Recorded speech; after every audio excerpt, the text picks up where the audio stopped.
Hello, everybody.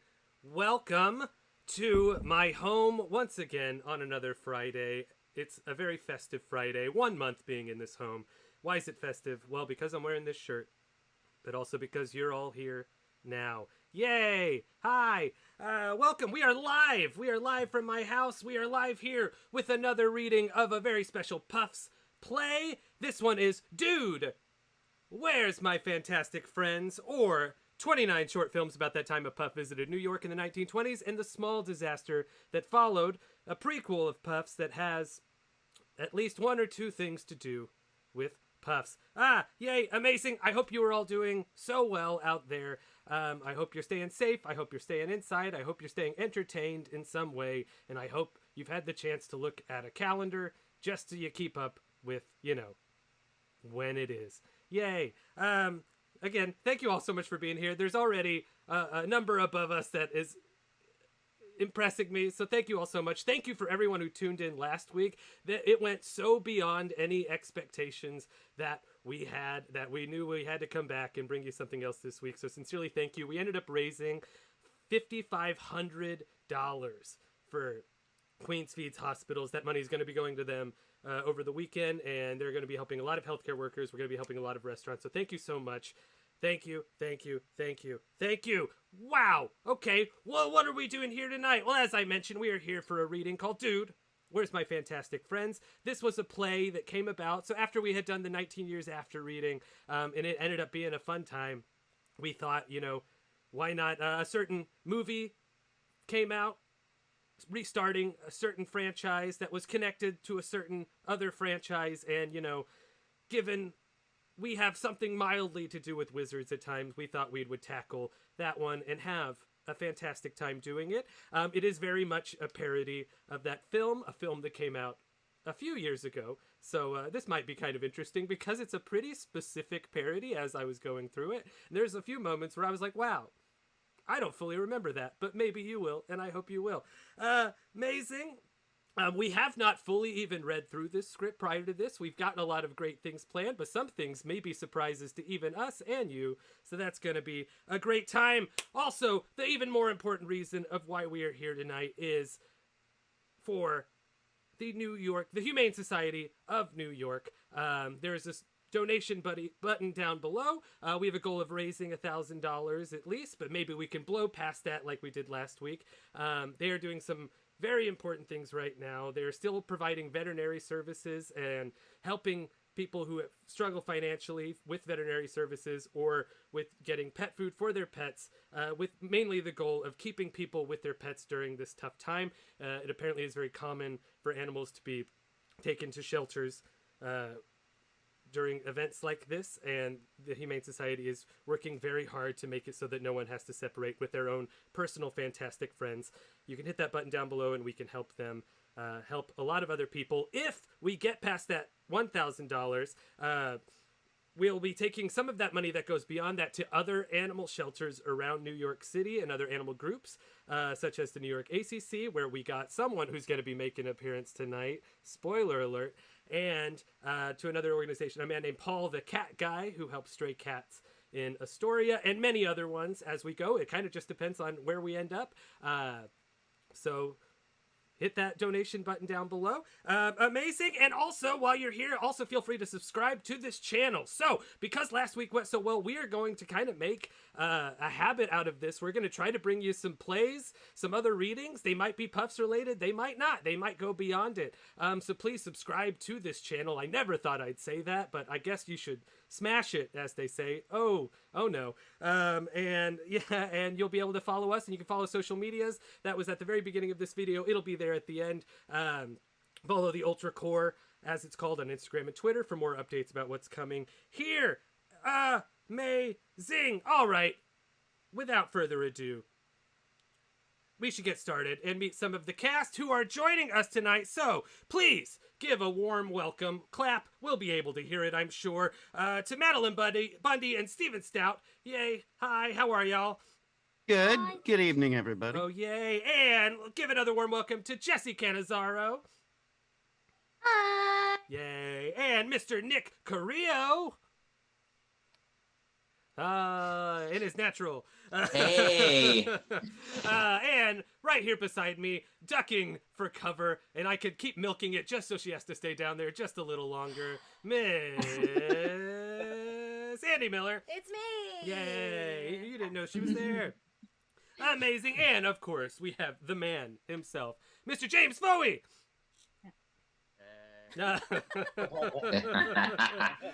And, of course, back together again at last, Ellie Phillips and AJ Ditty. At last. At last.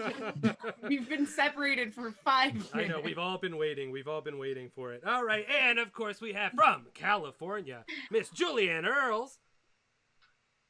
Yeah. Hello. Hello. Amazing. And, of course, Mr. Langston Belton. Hello, everyone. What's going on? And Mr. Zach Moon. Hi, friends. Yeah. How's everyone doing? He gets an entrance this time because it's not a surprise that he's here. See last week if you didn't. Amazing. And, of course, we have 2 more friends joining us this week. We have the original Swings of Puffs from Off-Broadway. They play, you may have, if you saw the show, you may have seen them in any of the roles because they knew how to play them all. We have Mr. Jake Keefe.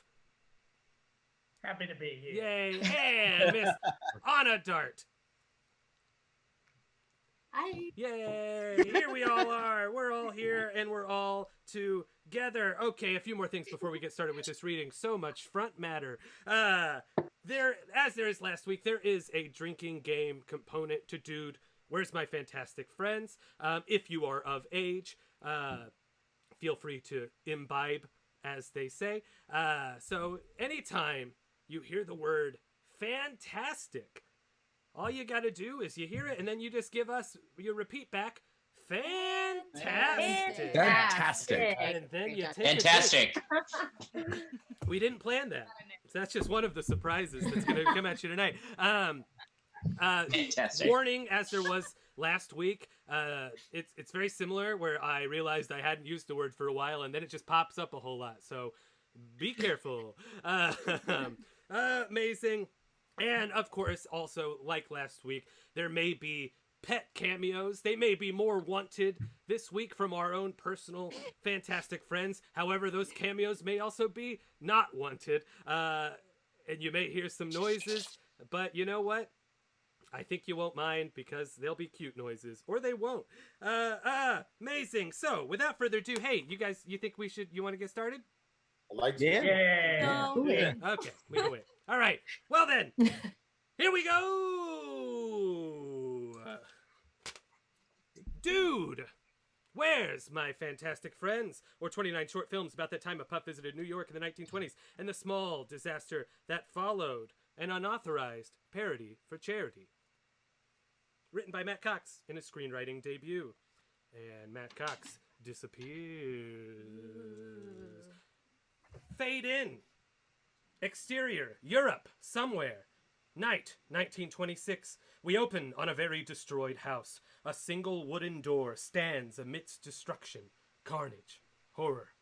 Several people that we can only assume are wizards because they are holding sticks inch towards this ruined home. These aren't your ordinary average wizards, no. These are 1920s wizards. A couple of real hotsy-totsy magical phonus ballonuses. You can tell just by looking at them that they got pictures of their families in their wallets. They are all immediately murdered by a bright light. The camera pans around their lifeless hotsy-totsy bodies to reveal someone. Their backs turn to the camera. That someone? Surprise, Johnny Depp. He smirks towards something evil ahead of him, and he leaves. This lone standing wooden door reopens, and a pantsless man steps out. He looks up at the night sky, and he bellows, Curse you, surprise Johnny Depp! Curse you!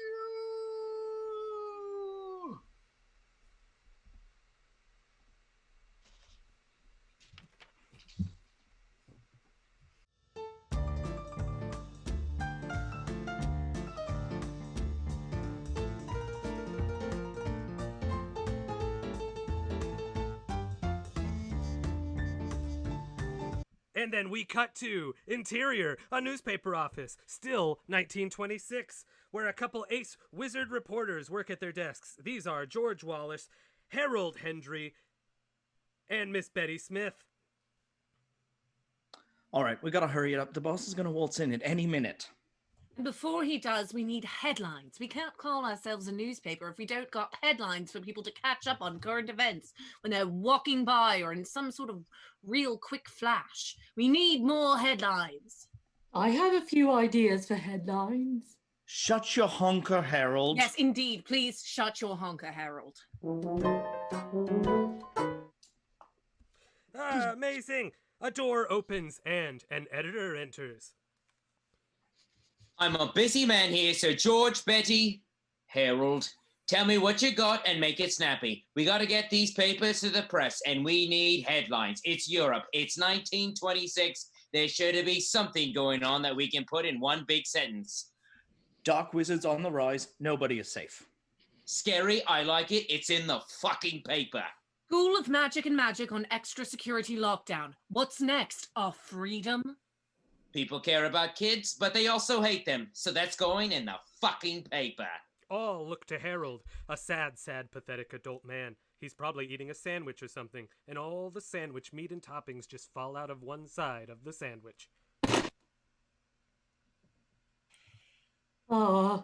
Maybe we focus on how the intense wizard activity of late is affecting non-magical people? Maybe something about how we should consider others' well-being once in a while. No! This is a newspaper, you sorry sack of dirty feces! You make me disgraced to be a reporter. I hate you, Harold. I hate you. My wizard god. The nerve! What else we got? Maybe something about what's big over on Wizard off-Broadway. I'll take that one and I'll put it in the fucking paper. Anti-wizard sentiment on the rise. Regular people hate the wizards they don't know exist. I wasn't even listening, but all the words you just said is in the fucking paper.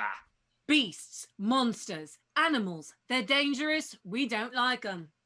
That has magically already been printed, and it's in this fucking paper I'm holding right here, right now. Is football the new best sport? Jesus, Merlin, Christ. I hate you, Harold. I hate you. You monster. I hate you as much as I hate beasts, which is a lot.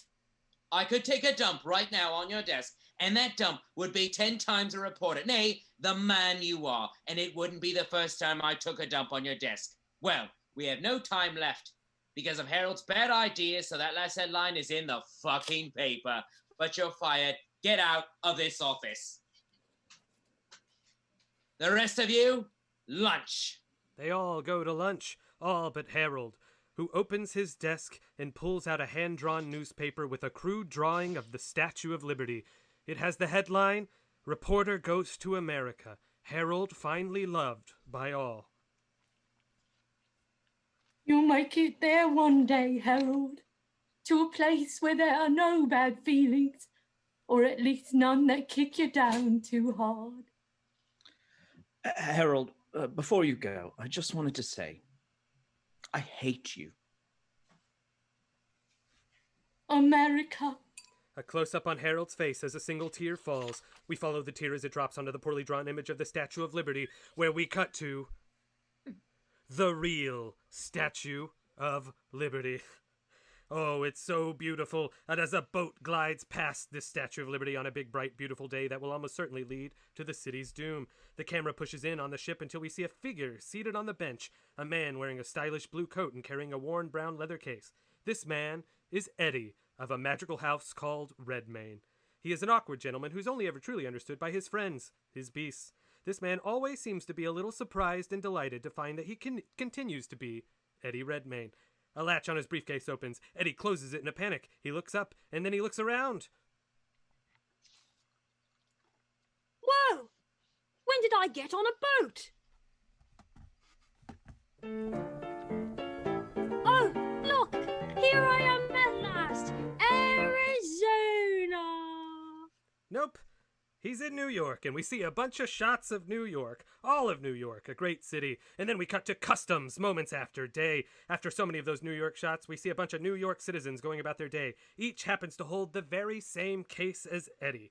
One is a particularly 1920 citizen greeting the newcomers from the boat.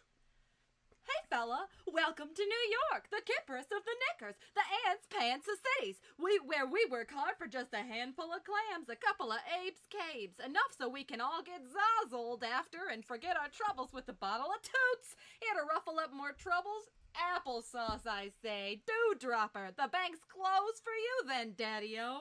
Cheese it on out of here, and how? Excuse me, I have to go see a man about a dog. Just to note, this woman does not work for anyone. She is simply drunk. Eddie makes his way up to a customs official. He is an American in the 20s, which means he doesn't have time for shenanigans. From England, eh? First time in New York? Hi, I'm in Arizona, actually. Thank you very much. This is New York, son. New York? Oh, Eddie, you done it again. Right. I gotta run through this checklist. You got any livestock in that case? Just all my beasts. They're my only friends, and they're pretty fantastic, if I do say so. I'm a wizard. I mean, no, I'm not. Son, can you please look me in the eyes? Oh, yep, sure. Eddie sadly cannot. Yeah, I'm going to need to take a look at this case. Okay, I'll just flip this switch and show you. Eddie flips a switch. The customs official grabs the case and opens it, revealing a single pair of yellow and black socks. What's the purpose of your trip, son? I'm taking a magic bird to here, Arizona. You know what? Just go in, okay? Good luck and welcome to New York.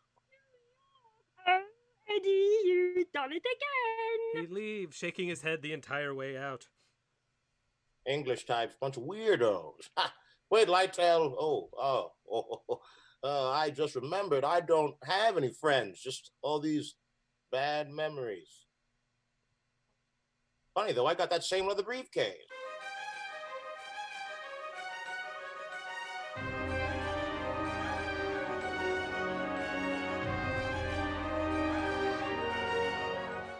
We then cut to a bank day. A man sits on a bench, waiting patiently, reading a paper. His name is Francis Hopkins, and one day he'll have a great-grandson who goes to a wizard school. He opens a bag sitting next to him. It's full of expensive, shiny objects. This following is a voiceover from inside his head, the place where dreams live. Just breathe, Francis. You've got the necessary collateral. You've got the dream. You're qualified, and you've got no competition. You're the bee's knees. Then all of a sudden, Francis watches as another man sits right next to him with a rough leather briefcase. This man is Jake. He's great. Francis eyes the briefcase as if to say, I've got the same one at home. Eddie enters, searching frantically. He sits next to Jake. Francis eavesdrops on their conversation. Hey, what brings you here? Same as you, I guess. You're here to get a loan to open up a bakery? Yes. Yes, I am. Francis's eyes go wide. He begins to sweat. What are the odds? 2 bakers. Well, may the best man win, I guess. A title appears.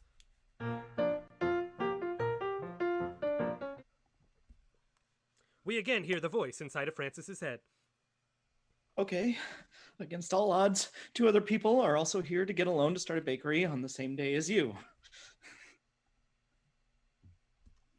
Behind Francis, we see one of Eddie's fantastic friends, a little thieving criminal platypus stealing all of Francis's collateral and belongings. Just don't let that get you down. You can't let your wife and kids down. Not again. Never again. You're going to get your bakery. You're going to make them clams. You're going to be the hero of the family for once. Not that close special friend of your wife's, Jimmy Wilson. Your little girls are going to smile at you, and she's going to be proud. You've got enough heirlooms and valuable jewelry here to prove you're the real viable asset. Eddie sees his little fantastic friend and dives underneath Francis, knocking him from the bench. Eddie runs away with Jake. Francis looks to his bag to find all of his belongings are gone. Francis's face goes white. We cut to outside of a bathroom. We hear the sounds of Francis upchucking, as they say. He upchucks his hopes, his dreams, a lunch of baked goods. Gone. Just like that, into a toilet bowl. After all that vomiting is done, we hear his voice again. Yeah, that's me, all right. Old Francis Hopkins, in my usual spot. Somehow I found my way down to the dumps again. Deeper than the dumps. A flush. He exits the bathroom with a look of determination. What are you doing, Frankie boy? When you fall down, you gotta climb back up. You're gonna get this bakery for your little girl. You may have lost your money, but you still got your mind. You ain't lost that like your grandpappy did. We cut to the bank hallway moments later. Francis exits the bathroom. He sees Eddie standing at an elevator and Jake standing at the opposite end of the hallway. Oh, those other two bakers. Time to show them. Oh, hey, British guy, you dropped this weird egg. Oh, it seems to be hatching. What a weird day today, huh? And then all of a sudden, Jake and that weird egg are pulled to Eddie, and in a flash of light, they vanish. Francis stands, slack-jawed. A woman with so much mustard on her face then runs by and also vanishes with a pop. Francis slowly backs into the bathroom. The camera stays at the door for just a moment until we hear more of those loud vomiting sounds. Just like that. Then we cut to the bank lobby. Half an hour later, there are many police officers standing around inside the bank. Francis stumbles up to Mr. Bingley, the bank manager, who is holding a bag of ice on his head after an assault from a certain wizard and his new mortal pal. Francis walks over. Mr. Bingley, I'd like to apply for a loan to open a bakery. Is this a joke? Someone get this man out of here. Never allow him in again. Please, it was some kind of platypus. He stole my money. It was all these friends with two men with the power to disappear. I still have my mind. Let me have a bakery. Let me bake. Please! This lunatic is harassing me. The officers tackle Francis to the ground. They pull out batons. We hear several loud cracks. Eventually, Francis stops moving. He is carried off. That'll teach him to talk to me. Mr. Bingley, bank manager. The camera pans and we see a wizardy figure standing behind this bank manager. But we both know, Bingley, that's not who you really are. Revelatio! With a wave of wand, Bingley transforms into... Surprise Johnny Depp. Will we die? Just a little. What? Will we die? Just a little. What? What does that mean? What are you saying? Will we die? Come on, I'm taking you somewhere where you'll definitely, probably never escape. Probably. Just a little. He immediately escapes. We cut to an alley outside the bank. Pop, Eddie, and Jake appear in thin air. Jake screams for a good long while.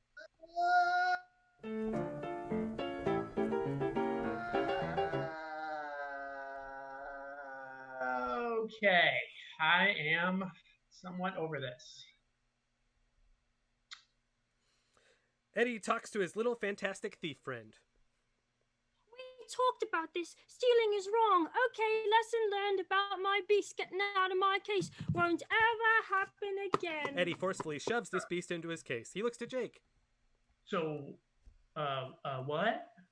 Oh, I really can't explain, not to you. I'm supposed to keep it secret that I'm a wizard from England, that magic is real. I can't tell you that because you're not a wizard. I can't even tell you about my big bag of beasts right here. Fantastic ones. They're magic too. I can't tell you any of that, but oh, Eddie, you just went and told him all of that, so now you've got to oblivionate all of his memories away. Eddie feels for his wand.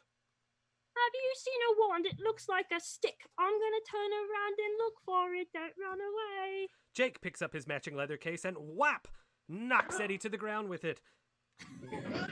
Oh, Jake runs off. Oh, Eddie. Oh, Eddie, you told him not to run, but you didn't tell him not to hit you with his case and then run. Well, I did what I could. Time to go on with my life. Eddie walks down the alleyway. Another woman, Tina, whose face is covered in even more mustard, rounds the corner. Eddie plays it real casual. He starts to do a strut. He does finger guns at her. She grabs his arm. Pop. They vanish, using magic. We cut to a different alley where Tina and Eddie appear with another pop. Tina punches Eddie. Who are you? Oh, I'm Eddie. I'm a wizard. Shh, shh, shh. Don't you know where we are? Arizona? America! Where we keep our secrets. So what's that little monster thing that was scampering around? Oh, that's just one of my little friends. He's pretty fantastic. Hey, you got something on your face? I was eating a hot dog, okay? It's part of a staple of American culture. And another staple is not letting monsters loose in New York City. What about fantastic ones? You picked a bad time to come to the States with your little friends. Tensions are high. People don't want to do this, okay? I'm taking you in to the Enchanted Congress of the United States of America and its territories of Puerto Rico, Guam, and American Samoa. Tina holds up her ID card. We see in large letters the name of the wizard government, Enkusa Porega, American Samoa. Beneath, we see her title, Bald Eagle Squad Power Task Force. There's just so many bald eagles on this card. You're some kind of investigator. Tina has a look of regret on her face, something that tells her entire backstory without us ever really needing to tell it to you. There, that look, right there. Do you see it? Did you catch it? Yep, that's it. Maybe. No. Yes, I don't know, okay? I'm a big deal, all right? And I'm respected. Maybe not right now. Maybe I made a mistake, okay? But who doesn't? So I better get some respect out of you, mister. Oh, one last thing.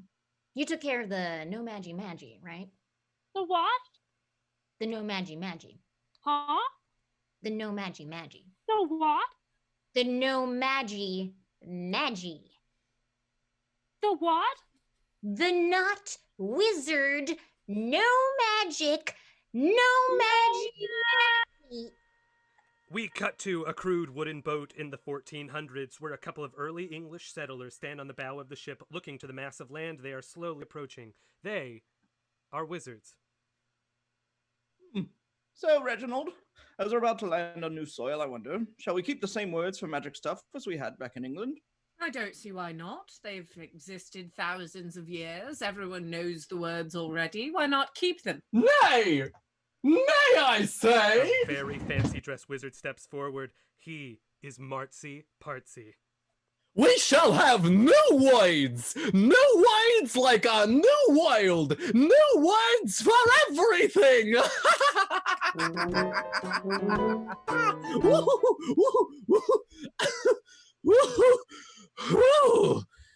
Yay!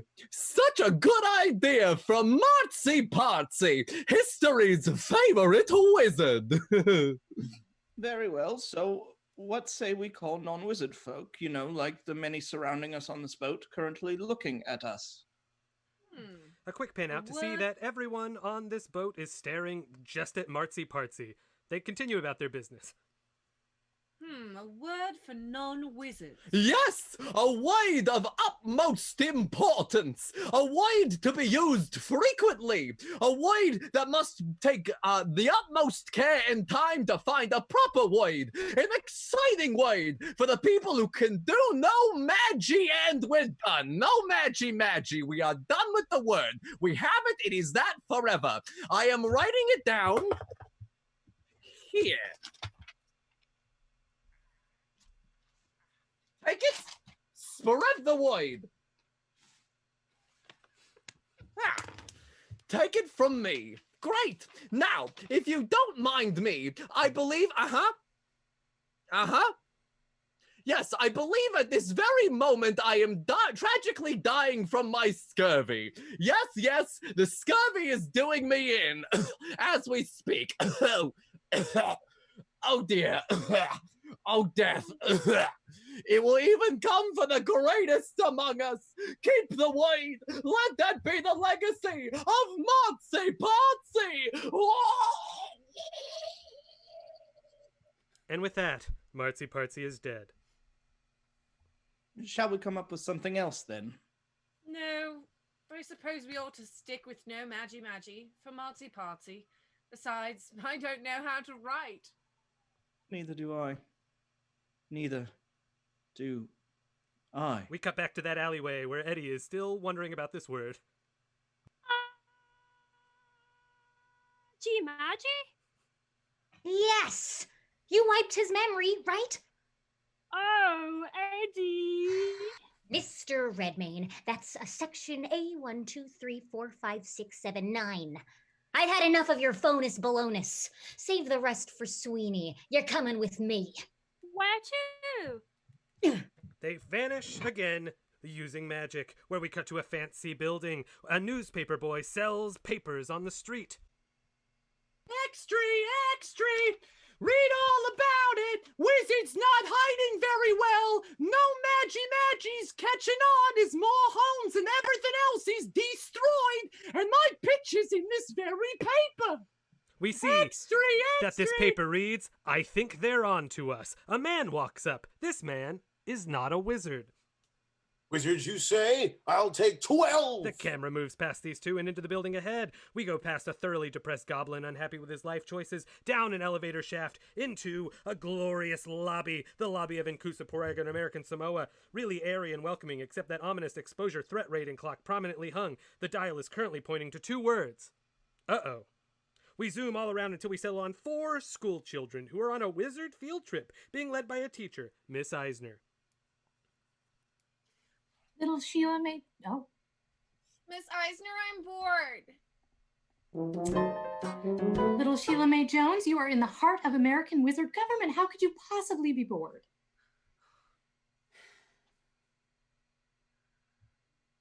I think Adam's on mute. I can't hear Adam again. Adam! What's going on? I'm tired. And I want chocolate.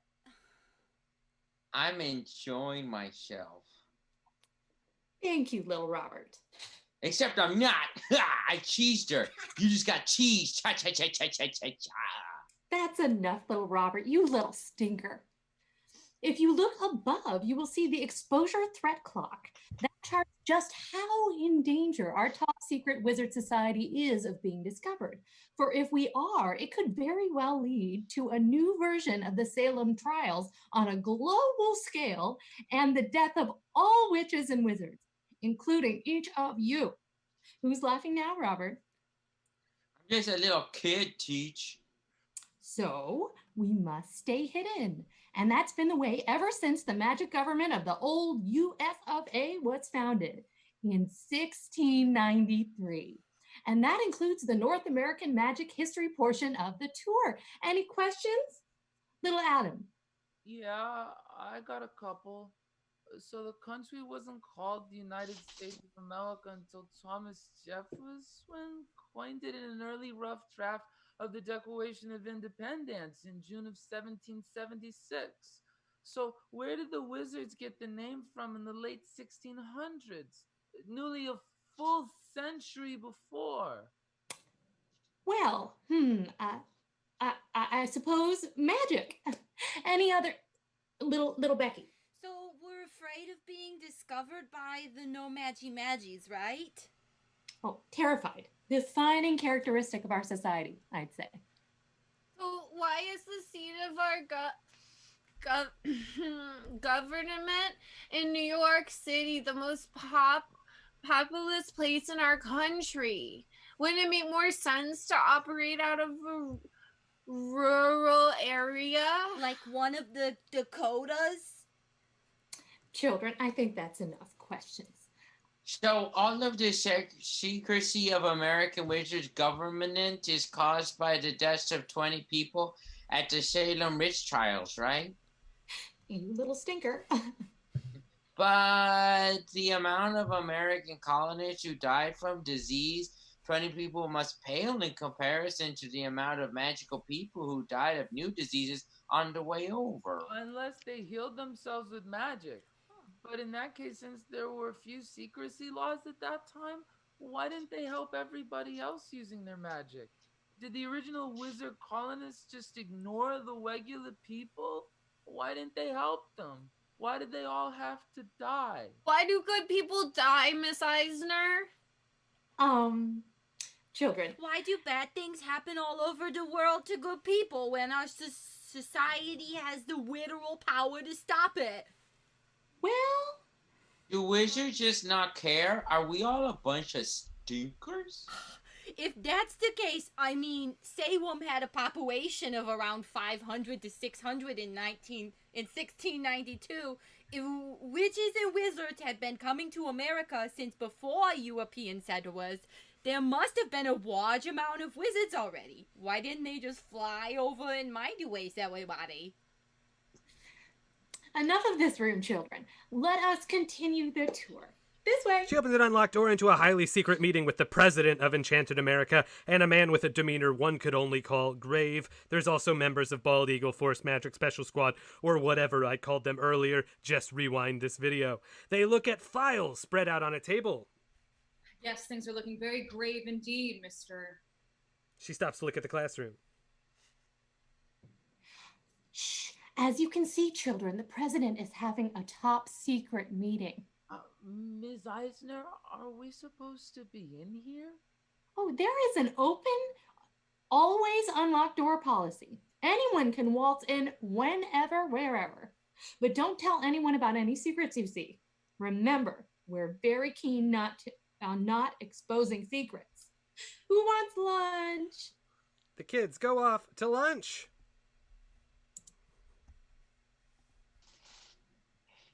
You were saying things were looking grave, Madam President. Indeed. Take a look at this. The International Confederation is threatening to send a delegation. They think this could be linked to surprise Johnny Depp's attacks in Europe. How about that? Here. Take it back. But this isn't him. And neither am I. This was a job of a beast. A fanciful one. Tina and Eddie enter the room. Madam President, You get the hell out of here! Yes, ma'am. Sorry, ma'am. Tina exits. She sheepishly re-enters. Yeah, but see, look, I found this guy, and he's really strange. Tina, look at me. Look me in the eyes. You looking? Great. Okay, now, get the fuck out of here. Okay, yeah, yes, ma'am. Tina exits, and she re-enters again. Just one quick thing that seems very relevant to everything that is... I will put you in the murder chair, Tina. Yes, ma'am. Tina closes the door. Yep, things are looking pretty grave indeed. Can I see that paper again?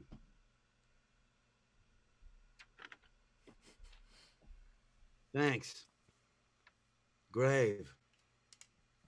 Grave indeed. We cut to a newspaper that you would have saw and would have been like, wow, look at that newspaper.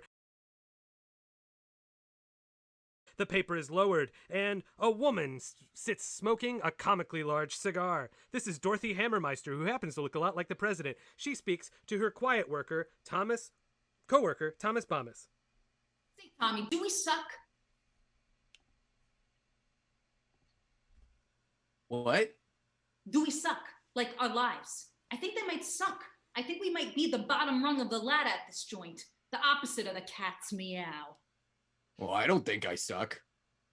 But you do, Tommy boy, and that makes it sadder. Look, they demoted that porpoise what's-her-Tina name from the big high detective job to down here to our job, just to prove a point to her, like as a punishment.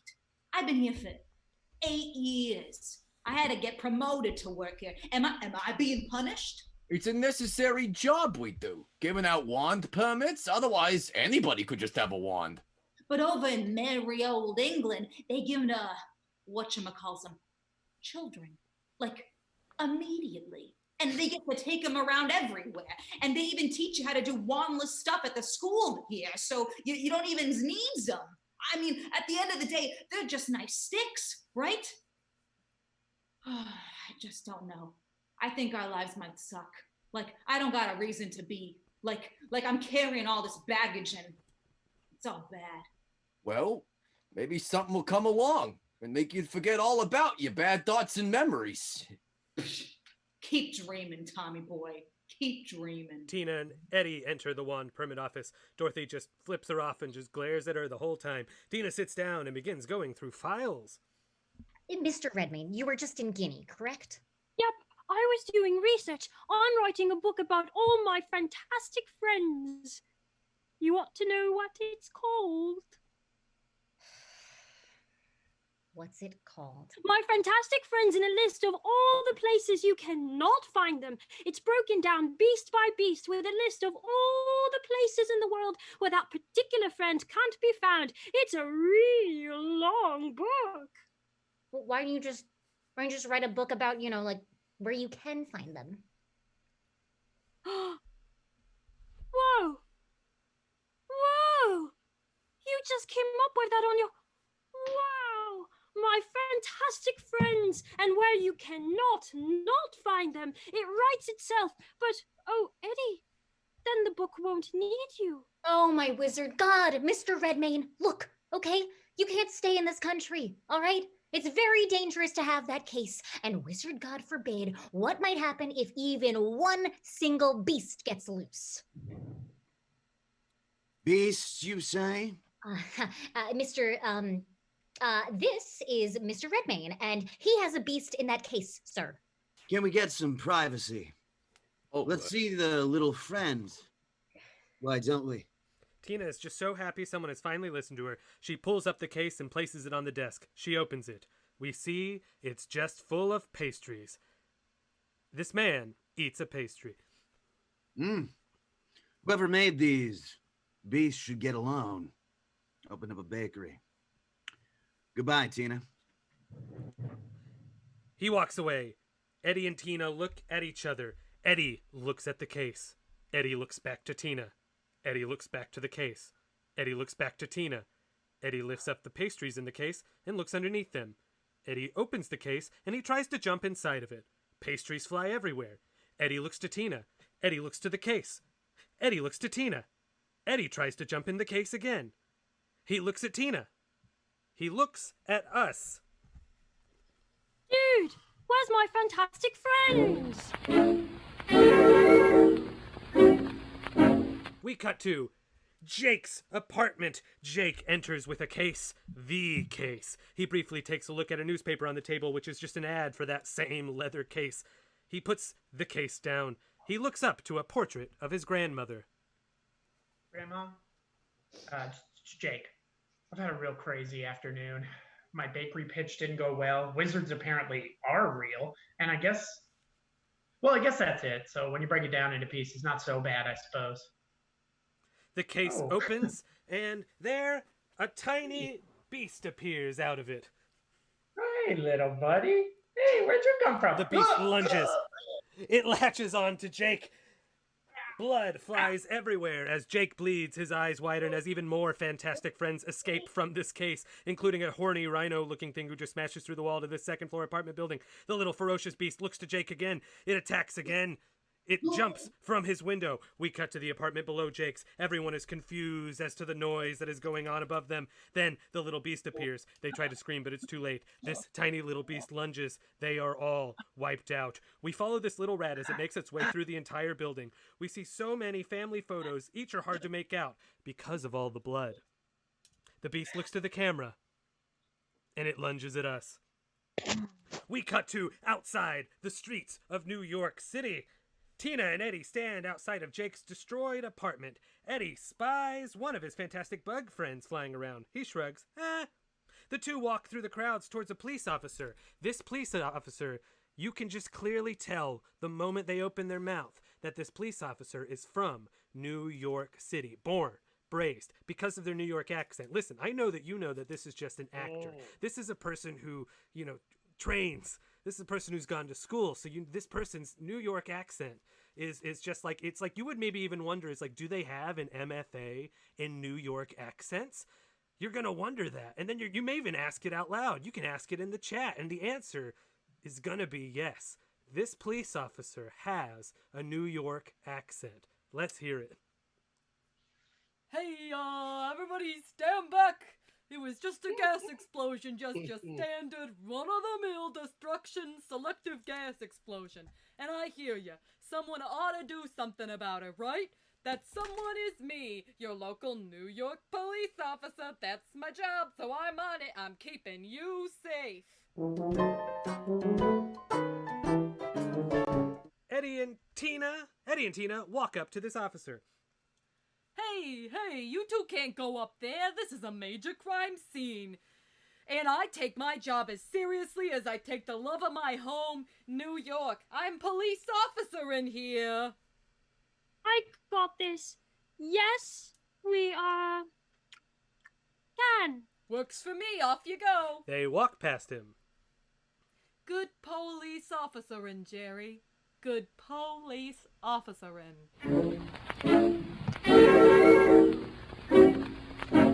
We cut back into Jake's thoroughly destroyed home.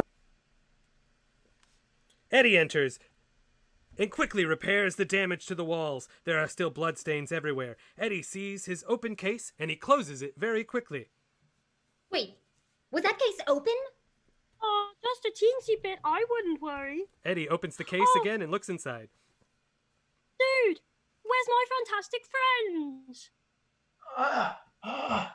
Help me. Oh, that is a lot of blood. Yeah, it's still here. It's still, oh no. Oh no. Oh, Eddie.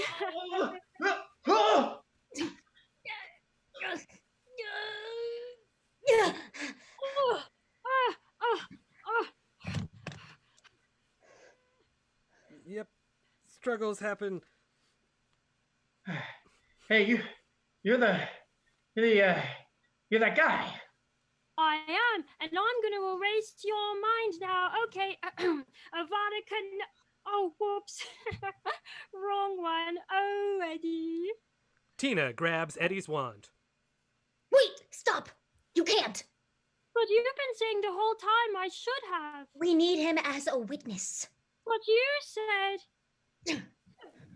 Are you here to help me? Okay, this bite, is it serious? No, yes, no, maybe. Okay, I'm gonna be honest because of this bite. He might shoot fire out of his butt. Maybe. Probably not. He probably won't shoot fire out of his butt. But I'm bringing up the idea, the possibility that flames may jet right out of his anus. So just if it happens, it won't be a surprise, but I also want to get any hopes up about seeing some flames shooting straight out of the bum action. See, this is why people don't like your friends.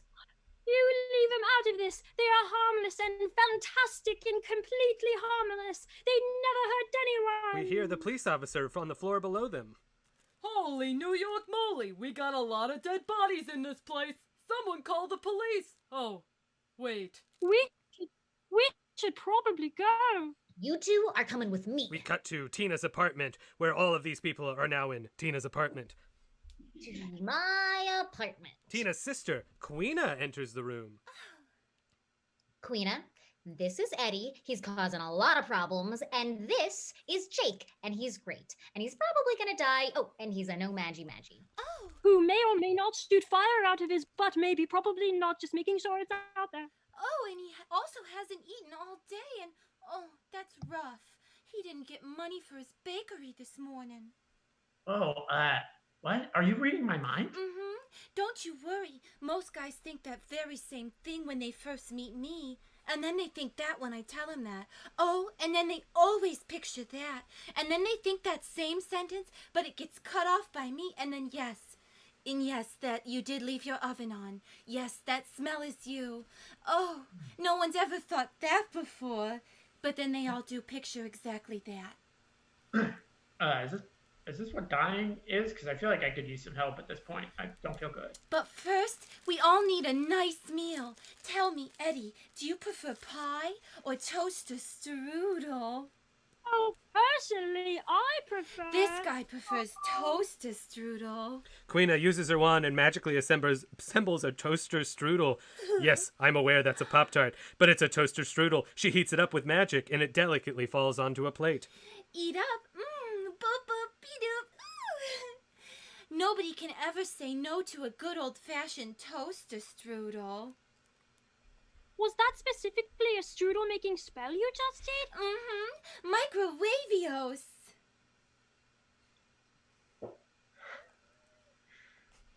Oh. Yeah, all right. Oh, I feel like ice cold in the middle. Oh, here, let me fix that. Microwavios an extra 30 seconds. Oh, hot. Oh, really hot. It's way too hot. He fans his tongue as his neck begins to bleed again, and Jake just passes out. We cut to Tina's apartment, the upstairs room. Jake and Eddie are laying in very, very, very small beds. Good night. Sleep tight. Don't let any more damn beasts out or I knock out your lights. Okay. Hey, by the way, you got some toaster strudel on your face. You know what? Remember, you're both in custody of the American wizard government, so I will be leaving you both to trust that you will not leave. All right?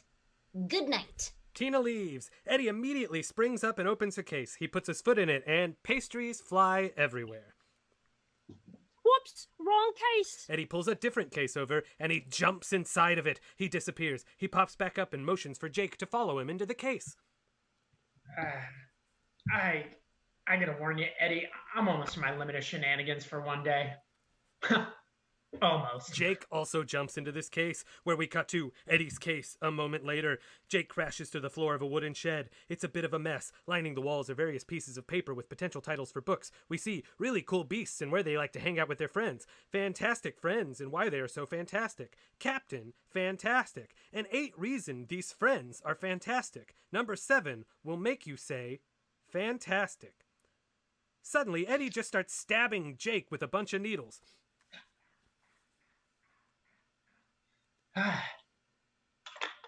Why are you? Why? Hey, stop! Can we not do that? Here, take these pills. Eddie throws pills at him.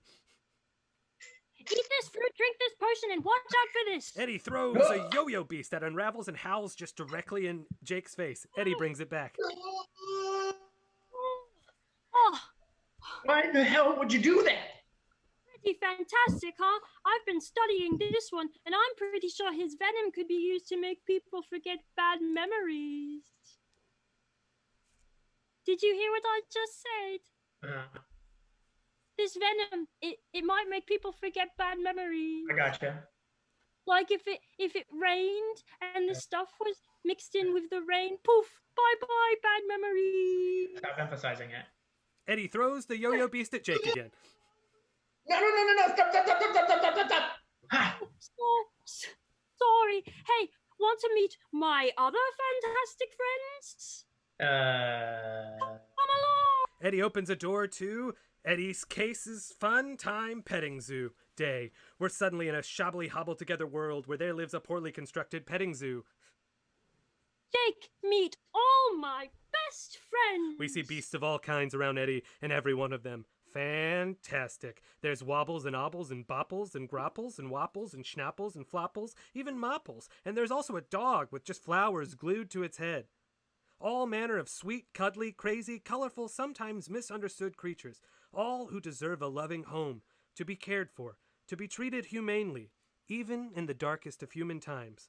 Donation link can be found in the description. Oh, I love you guys. We love you too, Eddie.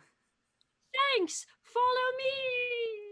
Eddie makes his way to a sandbox with a big sign that says, Arizona. Here flies a very large bird beast. A large Zakmoon bird beast. As it flaps its wings, we hear the sounds of thunder. Whoa. Yeah, this is Frank. He's majestic, friendly, and safe. Gotta be the prospect. Do not take one more step or he will definitely eat your head. He's harmless when he gets to know you. See, Frank's the reason why I'm here. I'm taking him back to his home. Good old Arizona. Isn't that right, Frank?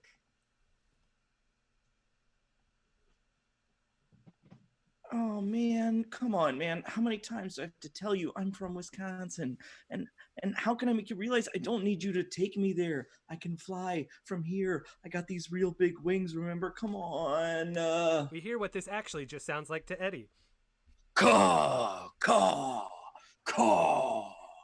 Oh, Frank, Pop-Hog. Eddie hugs Frank. Oh no, he's coming in for a hug again. Oh man. Oh. I get it, Eddie. You got personal stuff. People don't get you. You don't get people. You just get us. But there's a point where you got to just give humankind a chance and let us be for a bit. Oh, this is a big hug. Oh, come on, man. This is embarrassing. What's the new guy gonna think of me? I'm supposed to be majestic. Come on, man. Eddie grabs a handful of food and he holds it out to Frank. Hey, okay, yeah, yep, food, okay, yeah. And Eddie holds it like he's about to throw it. No, oh, come on, man, don't make me fly for it. Majesty, that's my thing, not tricks. Eddie throws the food up. Frank looks right to the camera. Jeez Louise. Wizards, am I right? And that's Frank. Come with me. I'll introduce you to the other. And then we montage. So Happy Together or a similar song plays, like this song that you're hearing right now. We see a montage of Eddie playing with all of his friends, all kinds of colorful, crazy creatures. Some of them try to attack Jake. Eddie laughs. Eventually, Jake laughs too. The two have just, a truly great day together. And then, hours later, we're still in Eddie's case. Jake holds a thing of cotton candy. He's eating it when he sees it.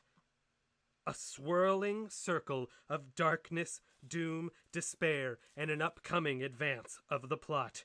He takes a step towards it. Oh, get back! What kind of friend is that? Like everything in this case, it's a harmless friend that can murder you in several ways that even I don't fully comprehend. It's called an obscure sphere, named for the fact that it's sort of an obscure sphere. Well, yeah, but what is it? I'm afraid I can't tell you.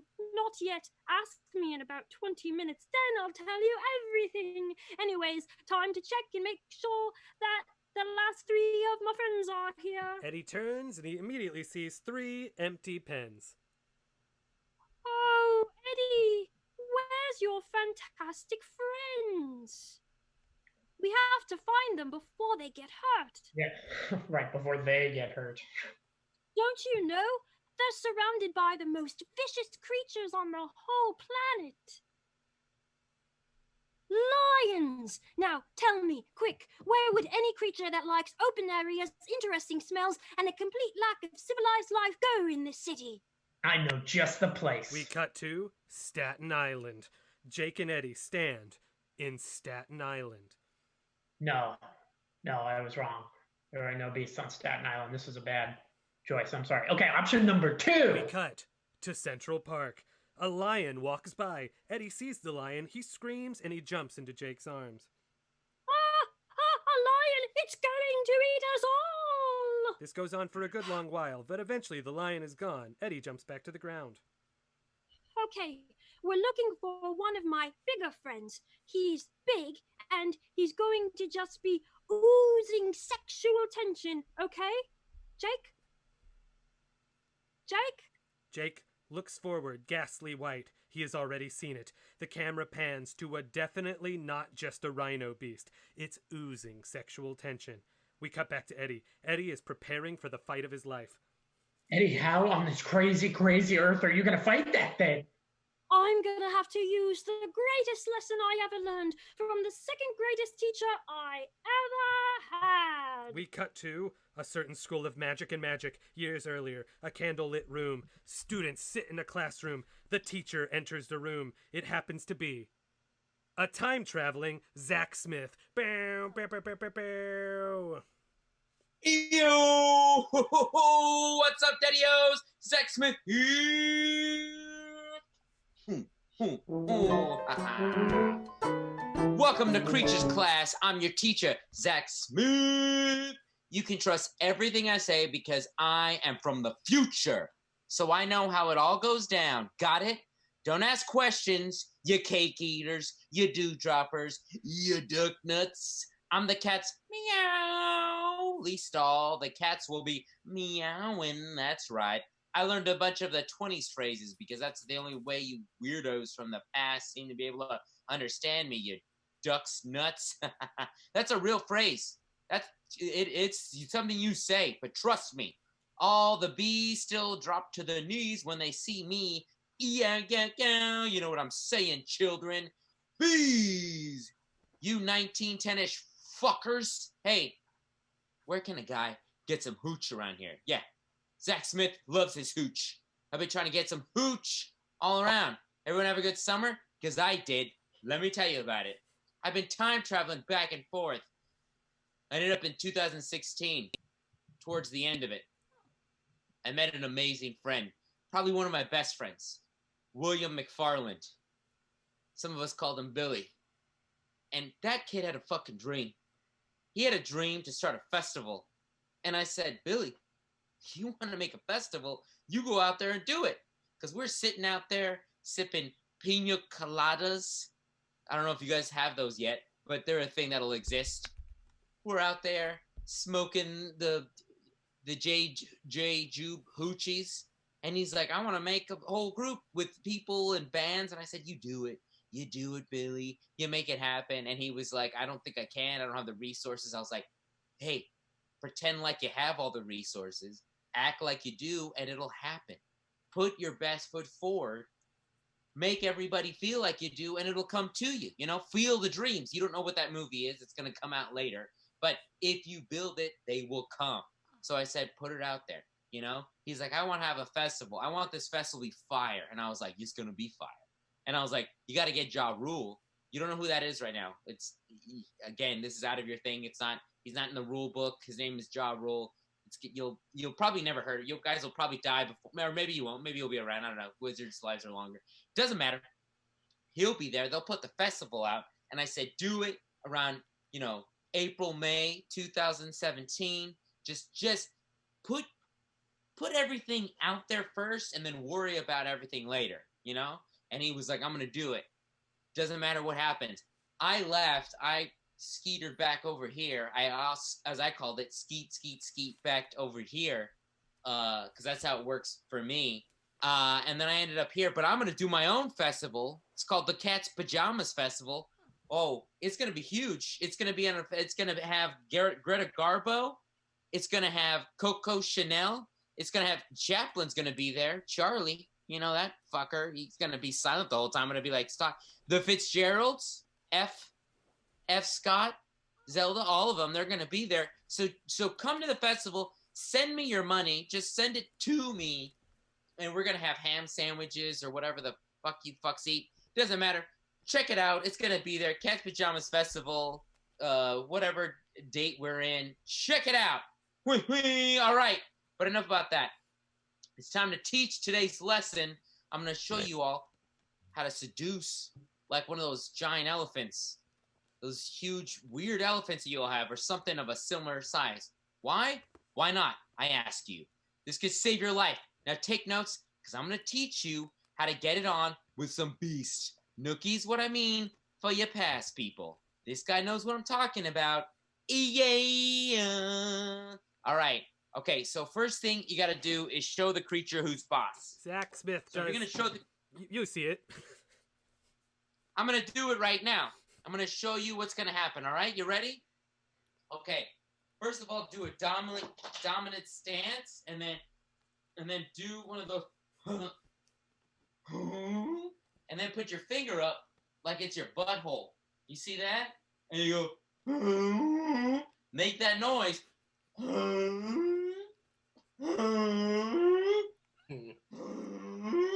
A lot of that. You're gonna do a lot of aggressive forcement movement, okay? Yeah. Get down real low, let out some grunts, some shorts, snort, and then what you do next up is you do the beast. Beast is on board. Fantastic. Any questions? The camera pans to a classroom of 13-year-old children. They all slowly raise their hands. No questions can be about me being from the future. All lower their hands except for a young Eddie Redmayne. You creepy, pale, awkward kid. What? Oh, would you mind showing us that again? You bet your 13-year-old ass I can. Here we go. He starts to do his mating ritual again, and this slowly fades into Central Park. We're back here where Eddie is doing the same dance that Zach Smith taught him all those years ago. Yeah. Oh, yeah. This is like such a fantastic friend. Yeah. Ha, ha. Yeah. Yeah. The not rhino looks so confused at what Eddie is doing. The rhino turns to Jake. It begins to run at him, but as Jake turns to flee, something shifts inside. Jake grabs his stomach. Oh no. Oh no. And beautiful flames shoot out of his butt. Butt flames just go everywhere. Terrified, the rhino clambers as fast as it can back into the case. Eddie runs and closes it. Eddie looks to Jake's smoking pants. He then looks directly to us. Oh, well, I said it probably wouldn't happen, didn't I? Eddie opens his case and begins to climb in. Come on and jump into my case. Here in this public place? Hey, that rhymes. Yeah, it does. I mean, statistically, what else could go wrong, right? They jump into the case. As soon as it closes, Tina runs up, closes the case, and grabs it. She starts to scurry off on the ice, and she falls. Ow! She freezes in pain where we would see a newspaper. And now, the moment you've all been waiting for. Film 15. Everything you might ever need to know about the second church of the second coming of the second Salem We Hate the Witches people. We're in a church. Everyone in this church happens to have the same weird bowl-shaped haircut. A young girl named Decency plays Puritan hopscotch. Witches are real. Witches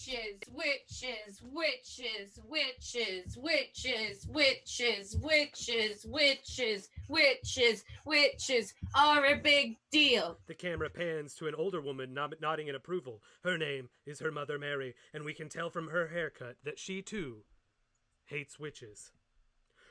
Okay, so basically there's this church, in quotes, of people, and man, they hate witches. And they have a bunch of followers, but they are mostly just children that they feed, and then they force them to read pamphlets that they make. A bunch of people are handed pamphlets. They read them. This one's Mary. She's the leader. And this one here is Creedy. Yeah. Look at Creedy. I feel bad for him, too. Let me tell you this. He's got a dark secret underneath that haircut that he has. Well, you see, he meets with this guy a whole lot. Greetings. You're my favorite non-magical boy there is. You know that, right?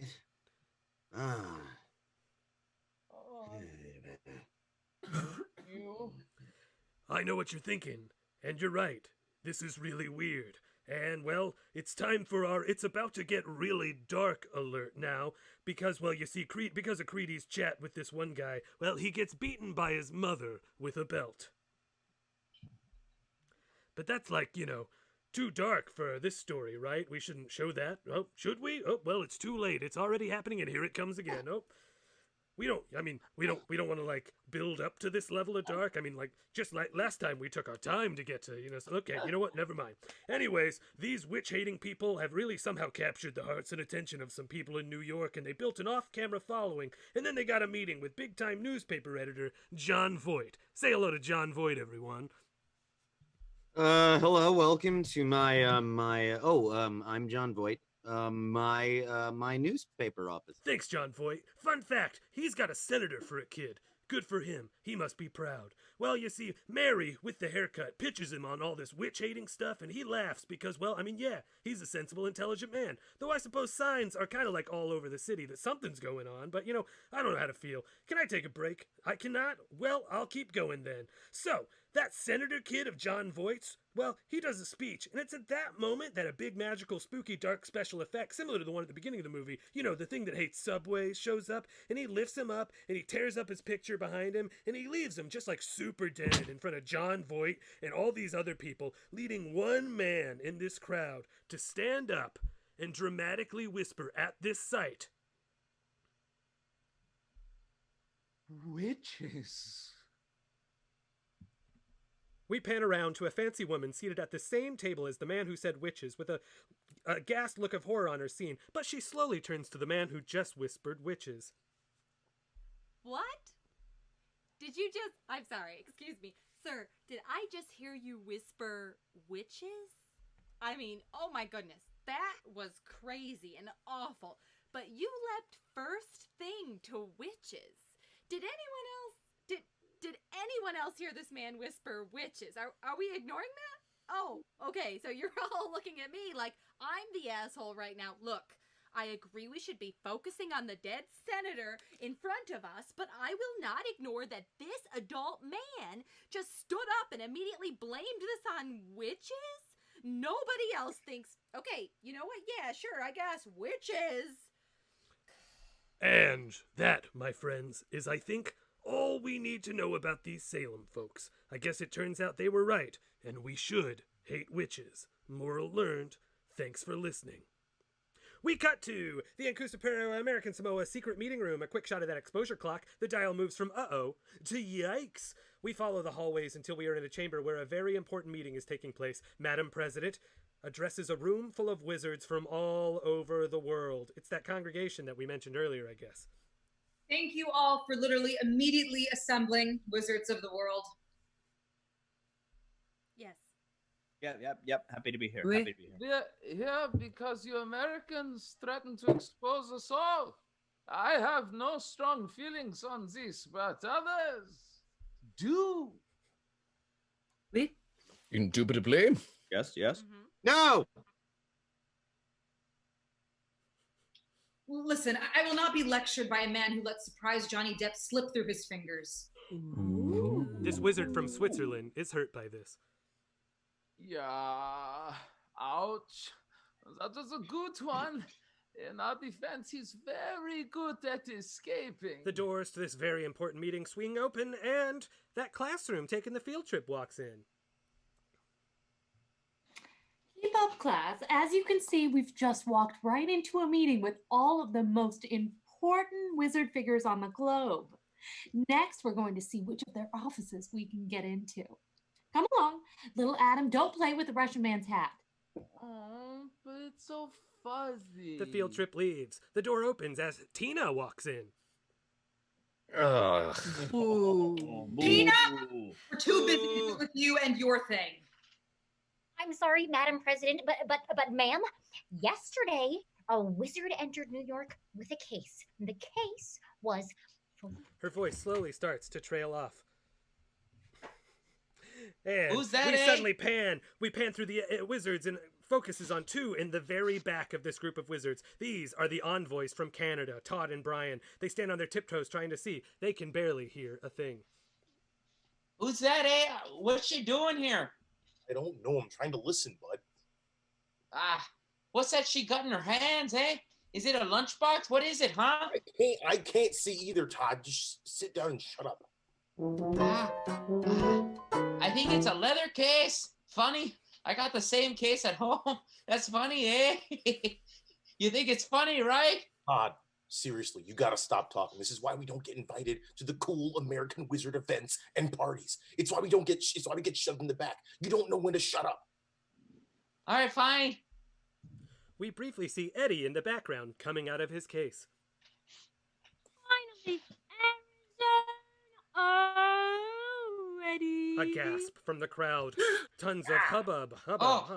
Ooh. Oh, I missed it. I missed what happened. Brian, what happened? I don't know. Some weird fella stepped out of a briefcase. There's another person coming out of the case now. He's a no Maggie.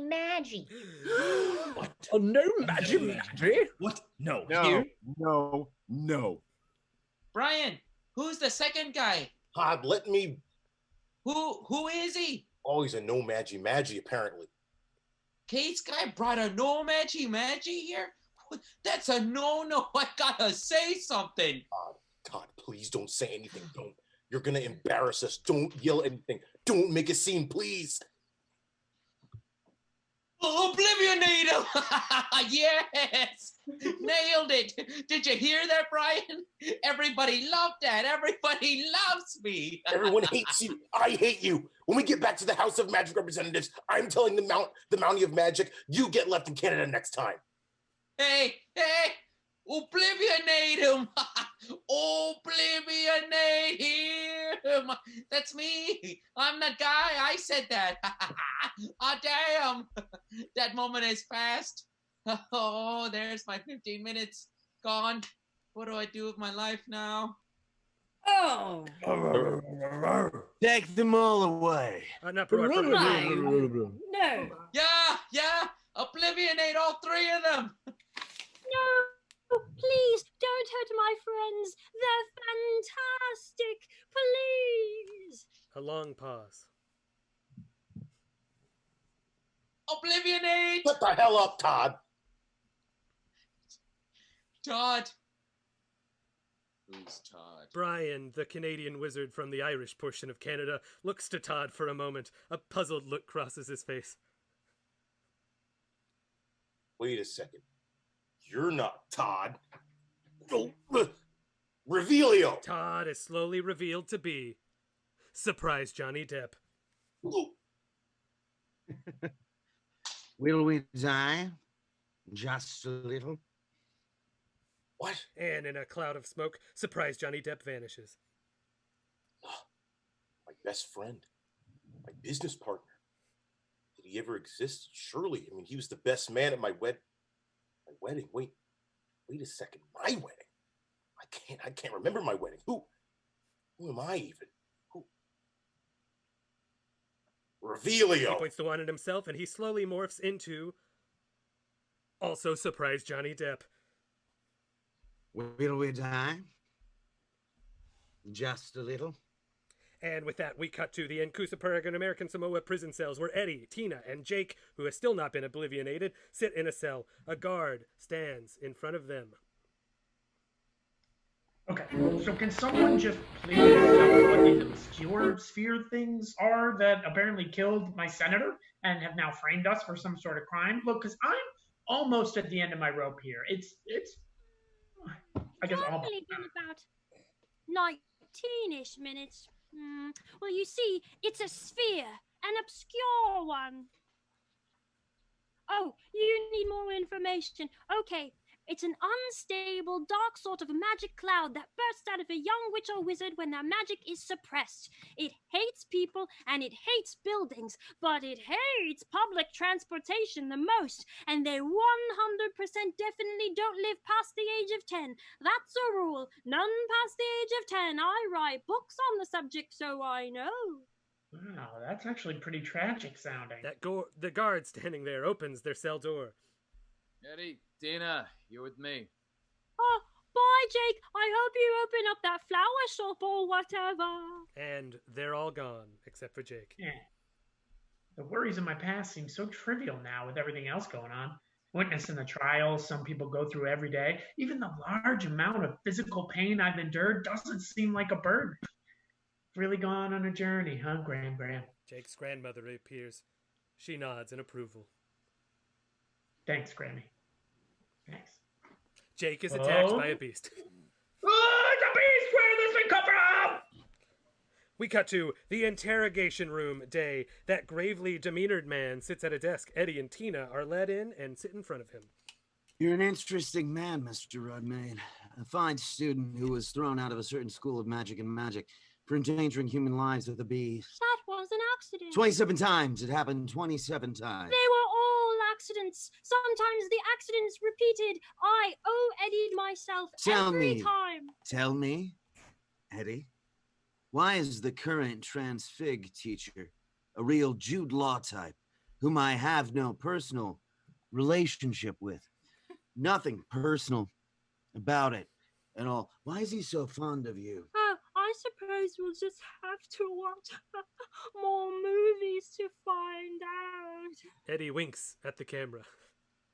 And you know I will, Mr. Redmayne, but for now, perhaps you can explain.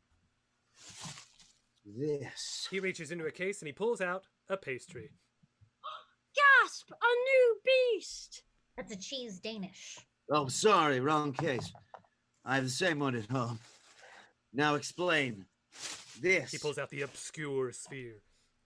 Gasp! Okay, so yeah, that's an obscure sphere, but it's the actual only harmless thing in my case. It's not the one you're So looking it's useless. It can't be used for any nefarious plans.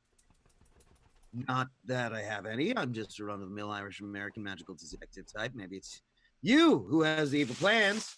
Mr. Redmayne, what do you say to that, huh? I sentence you to death. Guard, kill them. Oh, sorry, sir. Don't they need to have a trial or something? No. I can't argue with that. Okay, come along now, Mr. Redmayne. Wait. Take Tina, too. He points to And Tina. Put her back in her cell. I understand what you want. No. Kill her, too. Okay. One question. She's a government employee, and as far as I know, she hasn't been involved in any sort of illegal activity. Actually, she just wanted to turn him in for the very reason you want him dead now, so shouldn't we? No. All right. Got it. Works for me. Both of yous. Come on. Time to die.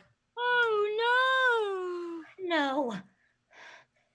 The guard takes Tina and Eddie away. We cut to somewhere else. Day. 2 wizard employees are having a quick chat at their desk. We see Queena walking away in the background.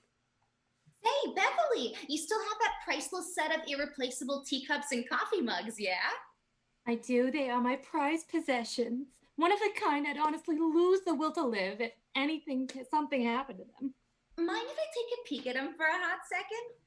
Oh, I let old Queena borrow them for a meeting real quick. A loud crash. Queena just drops that tray. Glass flies everywhere, and everything on it has broken. Queena starts to run back in their direction. What the hell, Queena? Sorry, I've had a vision. I mean, lady stuff. I'll replace them. You can't. You can't. As she cries, we hear a voice. And that was film number 18. No use crying over spilled coffee. We cut to the death chair room. Day, where Tina and Eddie are in a big white room with a chair in it. This is the death chair. Tina talks to the guard. Please, don't do this. Trust me, it doesn't hurt. Wait. What is this even? It's the chair. This is how American wizards kill their prisoners? How did this come about?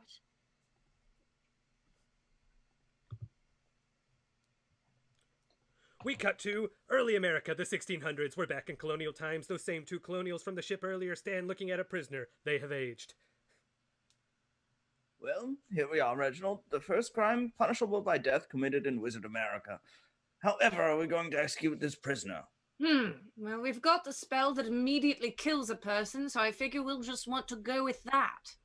Works for me. Nay! Nay, I say! Materializing into thin air right next to them, the ghost of Martsy Partsy appears, fancy as ever. Hey, it's me, the ghost of Martsy Partsy, back from my death at the vile hands of scurvy to help you out with this whole capital punishment conundrum. Oh, dear Martsy, we'll figure we'll just go with the old Avada Kedavra. Yawn? Put me to sleep, not to death. Nay, I say, where's the fun? Where's the uniqueness? Where's the theatricality? This is about the new wild we're talking about. I think we just want something simple here, Macy. Oh, fine, here. Let me think. I'll help you think of something nice, simple, easy, and efficient. We'll be thinking long and hard.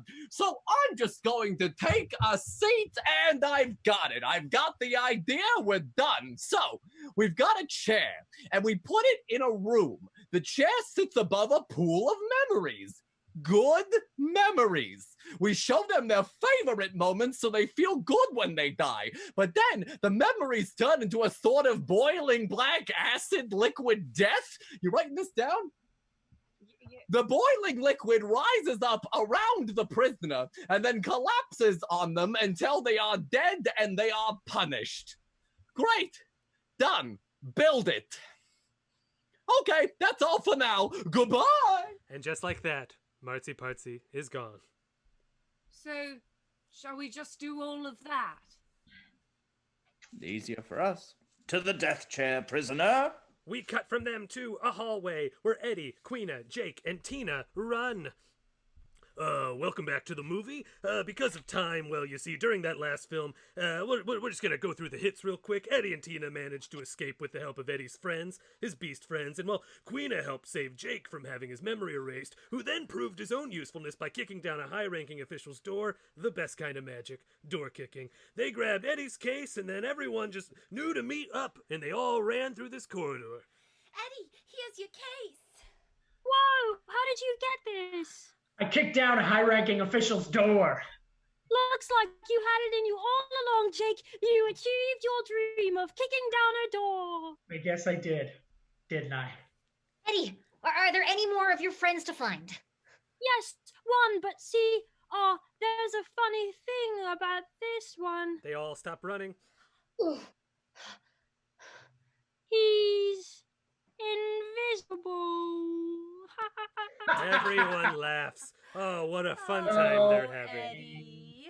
Oh, Eddie. Oh, me. Well, looks like we'll have to get some information. And there's only one place to get information here in the 1920s. A speakeasy. A speakeasy. A speakeasy. A speakeasy. Where do we cut to? A speakeasy. Roaring 20s music brings us to a bar full of all kinds of fascinating creatures, giants, elves, goblins. We see a jazz goblin satin and singing on a stage. Skibbity-doo-bop, jazz, jazz, yeah. Skibbity-doo-wah, wibble-way, woo-wah-wah, jazz. Unicorns, jazz. Phoenix, jazz, jazz, jazzy, jazz, yeah. The audience bursts in applause. Film 20, An Evening with the Jazz Goblin. Thank you so much for that. And Jazz Goblin, yap her yams and kick her gams for you drugstore cowboys. Anyone getting zazzled tonight? Woo. Yeah. Gee, that's for sure. The camera pans and we see two patrons at the bar drinking this same liquid that makes you giggle after you drink it. The world feels like it's crumbling. I always got a stinking feeling in the pit of my stomach, and it finally happened. She left me. She left me all alone. Well, I just lost my job. I'm broke. I'm done in. I'm starting to wonder if things will ever be normal again. Cheers. Cheers. They cheers. They drink. They laugh. Oh yeah. They cry. They drink again. Oh yeah. They laugh. They cry. They are all of us. We cut back to the Jazz Goblin. This next song goes out to all the folks out there having a tough go of it. I don't know who needs to hear it. It's definitely those two, but could also be you. Mr. Werewolf Pianist, why don't you take us all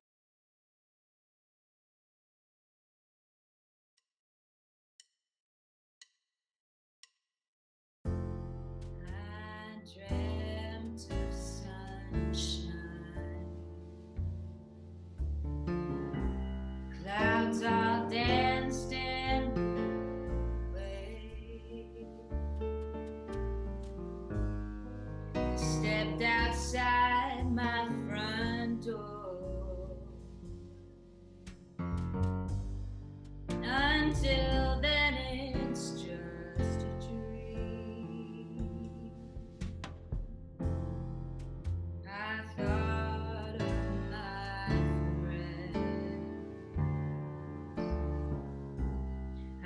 what they're feeling. Oh,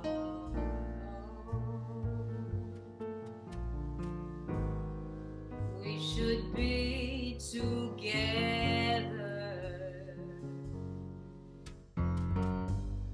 Until then, it's just a dream. Each night when I close my eyes, I'll be with you, my friend. Dancing till the morning light. Every dream has an end. And when that day comes, and I can hold you in arms, I will never let go.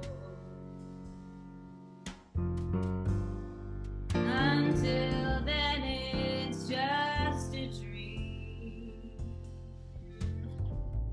Each night when I close my eyes, I'll be with you, my friend. We'll dance until the morning light.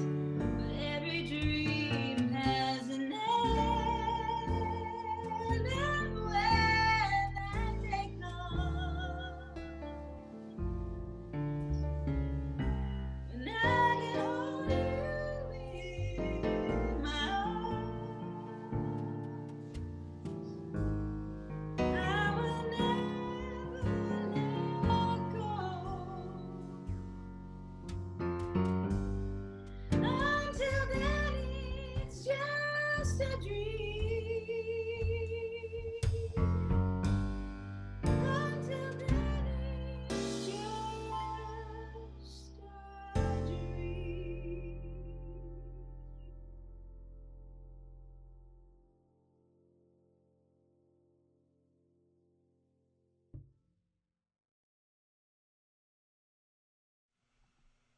And applause, applause for the Jazz Goblin. It's all done. So much applause. Feel free to applaud at home.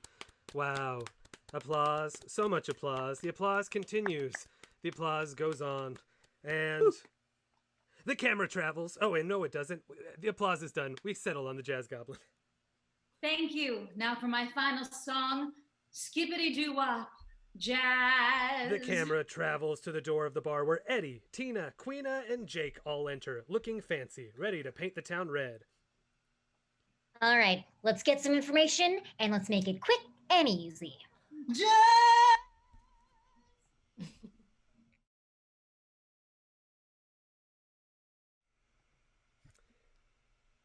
And we cut to, we're in the bar. Moments later, the bar is red with blood. It's just pure chaos here. Something has gone horribly wrong. Wizard officials are arresting all sorts of people. Spells are flying everywhere. We briefly see the Jazz Goblin being arrested. Just so much fight choreography. Eddie and the gang, having gotten what they came for, they all vanish. I think they got what they came for at least. I don't really remember, but we're going to assume that they got it. That information. Everyone at the bar continues to fight. They all stop and they take a drink of alcohol.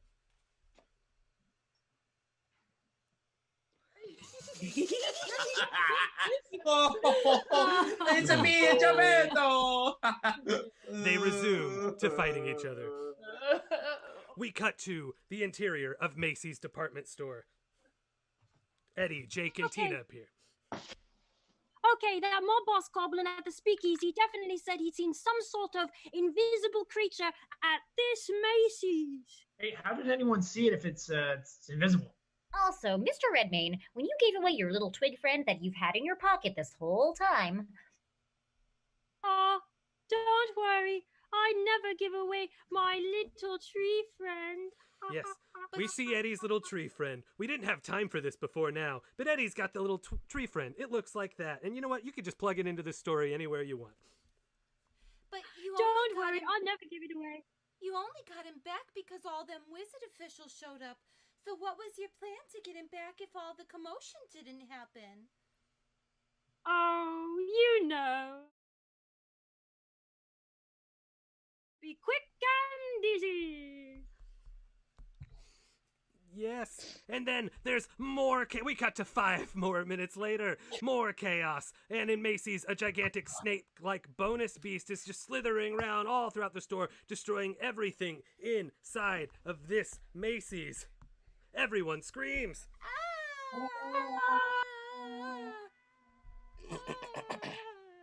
Just like that, everyone screams. The camera pans back and we see 2 sportscasters sitting at a desk commentating on the events before us. Hello and welcome back to Beast Catching, only on 1920s SPN 22. The only magical sports show in existence, Beast Catching. Is it the new soccer? Maybe. Tell us where we're at, Bob. Well, Bob, we're at the Macy's on 34th Street, where a couple of plucky young wizards and a regular guy are currently trying to catch a surprise 4th escape beast, which is not the invisible one they came here to find. It's a giant snake that can grow to the size of any room, wherever she may. Oh, gonna have to stop you, Bob. It looks like Eddie has called for Tina to find an insect as bait for the beast, which shouldn't be hard to magic into existence. But well, again, Tina has managed to just locate a regular old roach hanging out in the Macy's where all of this commotion is happening. What are the odds she's trying to catch it? Oh, she can't. Bob, tell me, what on earth is going on here? I'm asking myself the same question. Hold on. It looks like Jake has caught the cockroach. I'm hot. Not quite sure where this is going, Bob. We hear Tina. Tina has shouted teapot and is holding one up, perhaps letting us know what the object is. Bob, surely she can't be counting on him to throw that roach into the teapot. Oh my God. Oh my God. Oh, mother of wizard Jesus. Oh my God. The regular old no Maggie match has just thrown the cockroach, and now Tina is seemingly attempting to catch it in that tiny teapot. Bob, this has to be an impossible task, surely, to end in fail. It's in. It is in. It is in. Oh, the roach is falling. The roach is falling into the teapot, and the giant snake bird is following suit, shrinking to the size of the inside of that teapot. And it's now fully in. Just wow. Just wow, Bob. Bob, this is one of those sports moments where you'll always remember where you were at the moment it happened. We have witnessed magical sports history, Bob, which I suppose is making me question whether anyone watches this program of ours. We're a visual medium, and no such device exists to watch it. Are we doomed to be the only ones who ever knew this happened? Are we wasting our lives away? Gonna stop you right there, Bob, before you can crush my dreams any further, as it looks like the team is crawling back into their case to return the final beast, and it looks like our team here is done. For Wizards ESPN2, I'm Bob. And I'm Bob. Good night. They vanish. For a moment, we just sit in this empty, destroyed Macy's. Then we hear 2 voices from outside the door. Mr. Macy's, the boss of all Macy's, and Louise, a manager at Macy's. Mr. Macy's, I think you'll be very pleased with what I did on the inside. It's organized down to the smallest speck. Spent all week setting it up, and I say this will make Macy's the place to go. Well, Louise, if I think it's the bee's knees, there's definitely a promotion in your future. They open the door to the carnage. They take a moment and they just take in this carnage of what happened inside this Macy's. Louise, you're fired. Yeah, okay. And in fact, I'm shutting down Macy's forever. Text appears above Mr. Macy's, and that is how Macy's department store shut down forever in the world of Puffs. We cut to Eddie's case. We see Eddie put his final friends back in their petting pens. Queena stands looking at a photograph sitting on Eddie's dresser. The photo is of a woman from Eddie's past that we'll meet eventually. Hey, who is she? Oh, that's no one. Queena just stares at Eddie for an uncomfortable amount of time. Oh, her, huh? I know her. People talk about her family. Please don't read my mind. Yeah, okay, gotcha. Wow, you two were real close, huh? I asked you not to, Oh, yeah, okay. You two did a lot of stuff when you was alone with each other, huh? Hey! Wow, that must have been so embarrassing for you. Oh, get out of my brain! Queena then looks and sees another picture on the table. It is of a woman named Margaret Jones. And what about her? Her?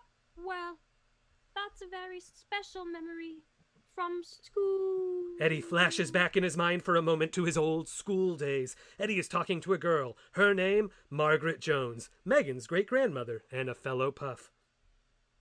Hi, mind if I take your picture, stranger? I'd rather you don't. I'm gonna put this... Oh, yeah, here you go. I'm gonna put this on a shelf in my case forever. Who the hell are you, you freak? And this is the end of that flashback. Tina and Jake walk over to Eddie and Queena. What you cool cats talking about? School days. School? You guys got magic schools? Oh, is there one here in America? Yep, the best wizard school in the whole world is in America.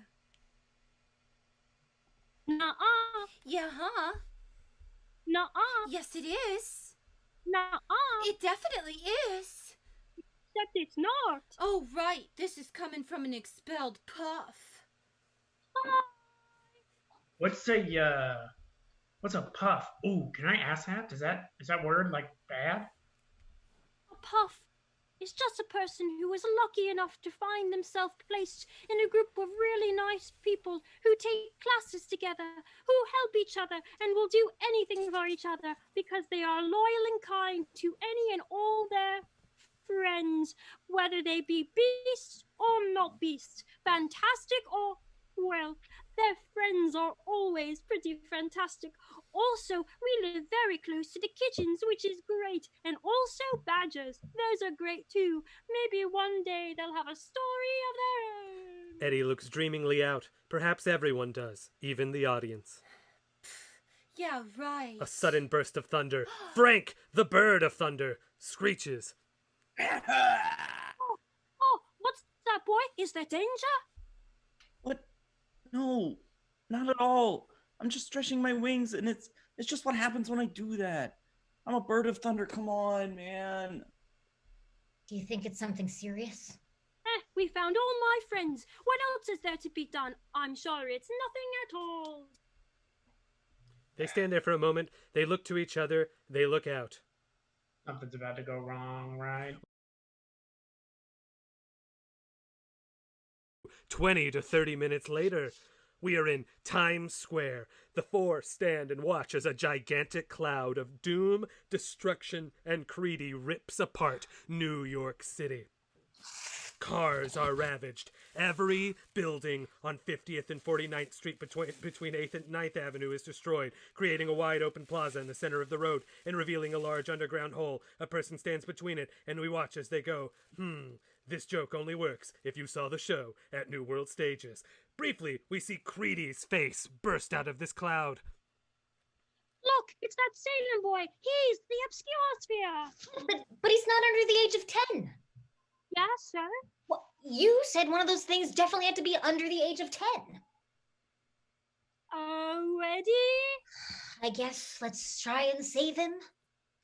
Look, I'm just trying to get this bird to Arizona. Don't know if I should be involved, but okay, fine. But only because you're my friends now. That giant cloud gets closer and closer to them, and then everything pauses. We hear a familiar voice, the voice from film 15. Oh boy, didn't think I'd be back, did ya? Well, neither did I. I was on a break. But turns out there's a few more things you need to know here.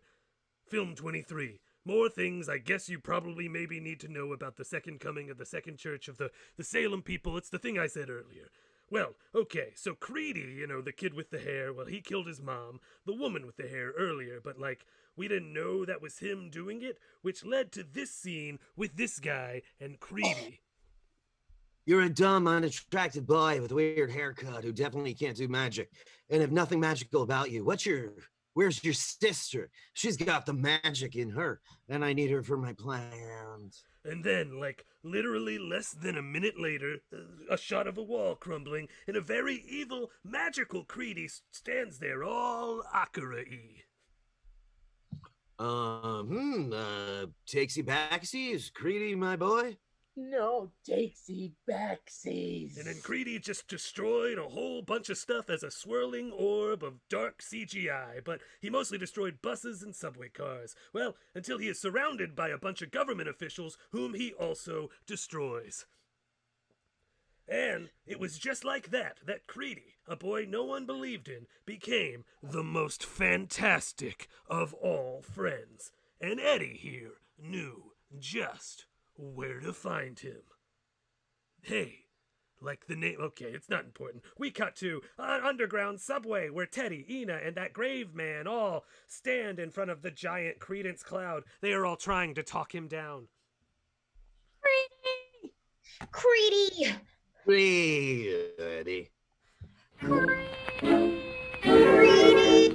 Creedy, it's me, your old pal, you beautiful cloud of magic. You know me? Come to Papa. Let Papa give you a purpose. No, he's lying to you, Creedy. You remember me, right? I tried to help you, and because of it, I lost all respect at my job. But hey, I don't care about respect, clearly. I just want to help you, Creedy. Oh, Creedy, I don't know you. We've never met, and we've only been in the same vicinity once, and we didn't interact at all. At the bank, remember? The bank. You probably don't. I don't. Creedy! Magical Bald Eagle Task Force 6. There's a 6 now. They show up. They raise wands at Creedy. No, put your wands down. Anyone who uses them will answer to me. They don't listen, and they just totally throw lots of light and spells and magic at the obscure fear. Eventually, the cloud called Creedy dissipates. Creedy is dead and gone. For sure. I mean, we saw it. He exploded. You were there. I was there too. And you were there? Oh, wait, a little piece floats away. Never mind, I take it back. Fools. How dare you? Madam President appears. He was killed in my orders. He risked exposing us all by, destroying the entire city. People might have noticed a thing like that. We have secrecy laws, remember? Who do these laws protect? Us? Or them? Huh? I won't bow to the no maggies any longer, and neither should any of you. A random guard somewhere leans over to someone next to him. Is it just me, or is he acting a little different the last few days? Like he's someone else. The grave, demeanored man throws out a bunch of spells at a lot of different people. Eddie jumps in front of him. Oh, wait! I got a question for you, Mr. Dude. Where's my fantastic friends? I don't know. Eddie throws the yo-yo beast friend at him. Holy shit! There's my fantastic friend. It's in your face. That's where you can find it. In your face. Rope spell. Ropes come out of Eddie's wand and wrap around. Tina points her wand at this grave man. Expelliarmus! He is disarmed. Eddie walks over to him. Now, let's find out just who you really are, mister. Eddie grabs the skin under his chin and begins to pull up. I can't get it off. Guess he is who he says he is. Eddie. Magic, maybe? Oh, sorry. Revelio. And just like that, slowly, this man's face is transformed into ...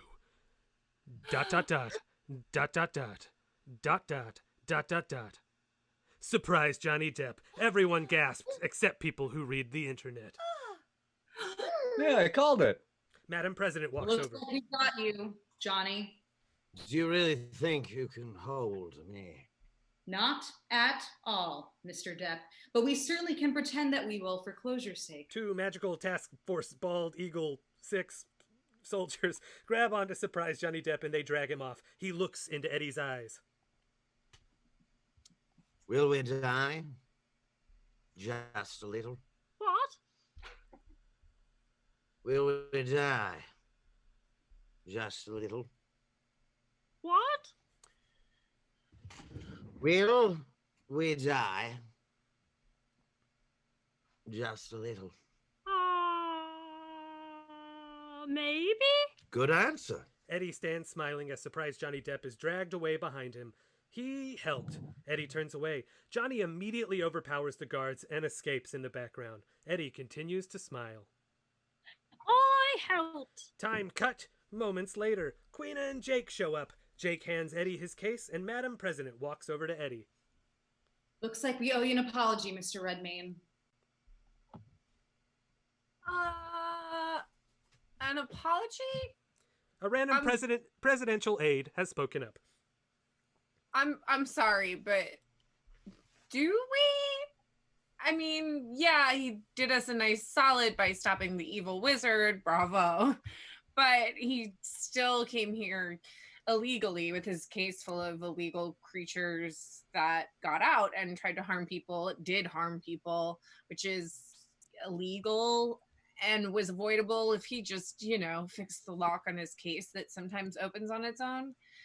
Maybe even just by tying a rope around it if he's going somewhere new. Also, he was using magic like all the time, everywhere, in front of whoever, which is, illegal. And he has been taking this guy around with him to all of our magical places. Yeah, hi, I'm Jake. I'm not magical. Learned a lot. Can't wait to tell my friends. Yeah, that's the most illegal thing. I just get the feeling that he maybe came to our country without looking up a single thing about our wizard laws and our wizard society. So I just asked, do we? We're sorry, Mr. Redmayne. I offer this handshake to make up for it. Tell us, how did you manage to make this all happen?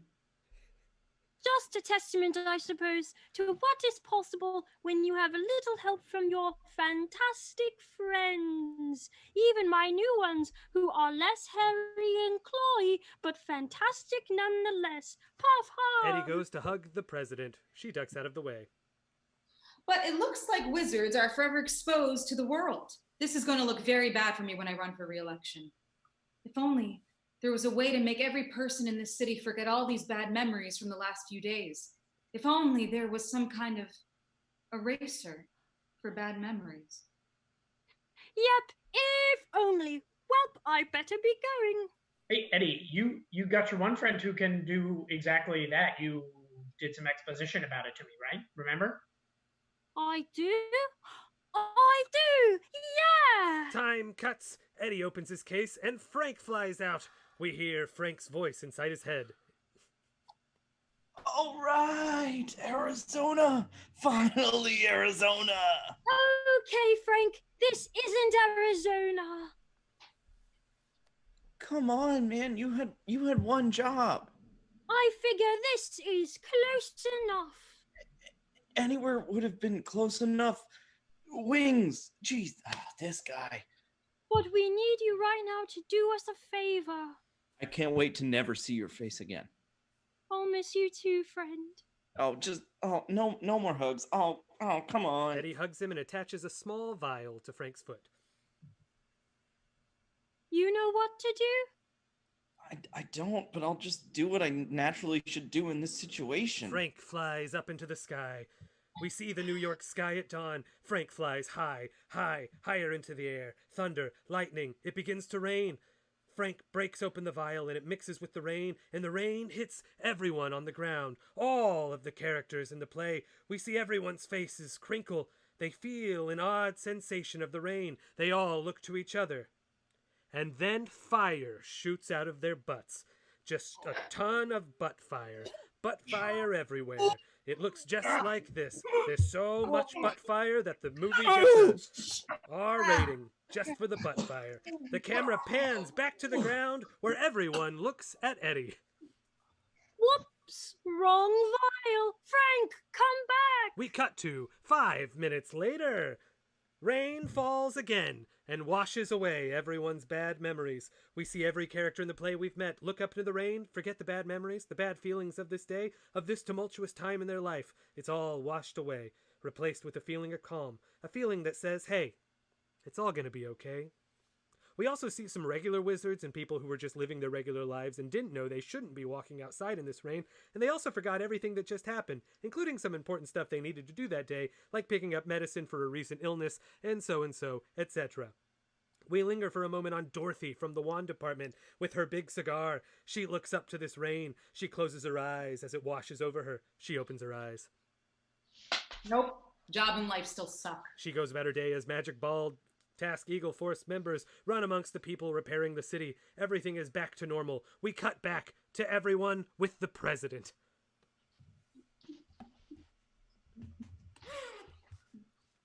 Great. Up. Great. Double checking. You've tested that on people, right? No, it's actually just a theory that it'll even work out at all. Mr. Redmayne, we appreciate what you did here, but I think for all of our sake, we need you to get out of our country immediately and take care of the no magi, please. Oh, okay. Hey, now it's for the best. I learned a lot today, about me. And I guess if I just forget it all, then, well, I learned nothing. But it'll be in here somewhere.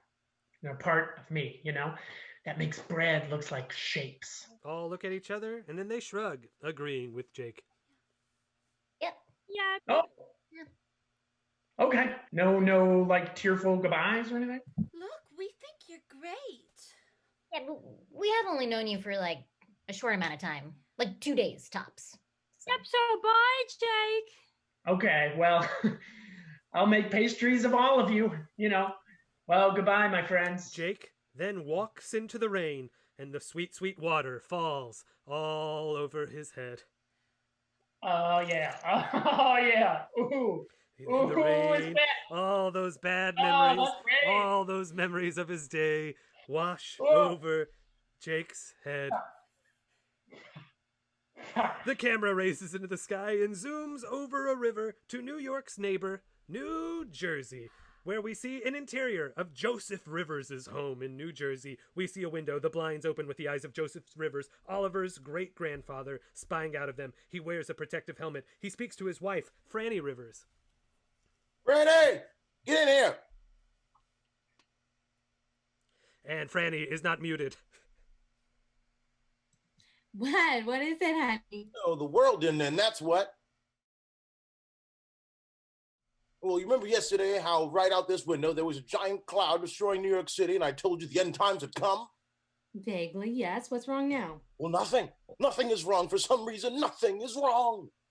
That's good, right? No, it's not good. Everything is perfectly normal over there. How? How does something like that happen, huh? They have to have some kind of construction people over there. I don't think so. It's got to be the devil or something. Well, call your cousin who lives in the city, ask him what's happened. Ah, good idea. Joseph dials his cousin. Time to use that new invention I created. Hey, Vinny. Yes, Joseph Rivers, your cousin from New Jersey. Yes, hello to you. No small talk. Let me you tell me what the fuck happened there yesterday. You mean what happened? I'm asking you. You don't remember anything bad happening at all. I saw it, Vinny. There was a tornado cloud with your face. With a face. I saw it. Don't you hang up, Vinny.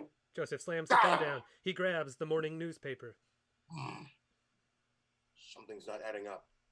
Here, there's not even anything in the paper about it. Hell, all right, though. It has been an unreasonably wet November. We then cut to a bank day, that very same bank from the beginning of the film where Francis Hopkins once again sits on a bench at the bank, a giant suitcase of expensive personal items sitting with him. He is still a little broken from his early ordeal, but he's trying to make it. He's still determined to live his dreams. Mr. Hopkins, Mr. Bingley will see you now. Francis passes Jake on his way to meet Mr. Bingley. Jake is just glowing with the joy of someone who just got a loan for his bakery. Mr. Bingley enters. Hi, Mr. Bingley. I'd like to request a loan for a bakery. Nope. One bakery loan per day. Unless you've got something worth more than this here case of silver eggs, you can get the hell out of my sight. I mean, look at these. Don't know what I'm gonna do with them. Don't know if there's an egg exchange place. What was I supposed to say? No? No to you! No. Get out of here before you ruin this great week I'm having. And with that, Francis Hopkins's life is ruined and his mind finally breaks. You know what? Fritz, this. I'm moving to New Mexico or England or maybe both. Maybe I'll split my family between New Mexico and England, and some will live in England and some will live in New Mexico. That'll show you all. And it's gonna be like that for at least 70 years.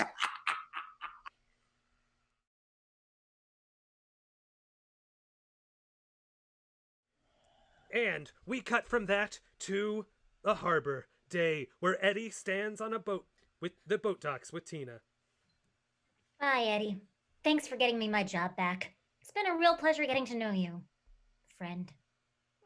You're welcome. And say, maybe I'll send you a copy of my book, Fantastic Friends, and, you know, you can read it. Oh, yeah. Yeah, sure, please. I would love to read your book. Yep, we'll do that. Maybe I'll come and give it to you in person. Well, I'd be okay with that. Tina puckers her lips. Eddie just stares at her.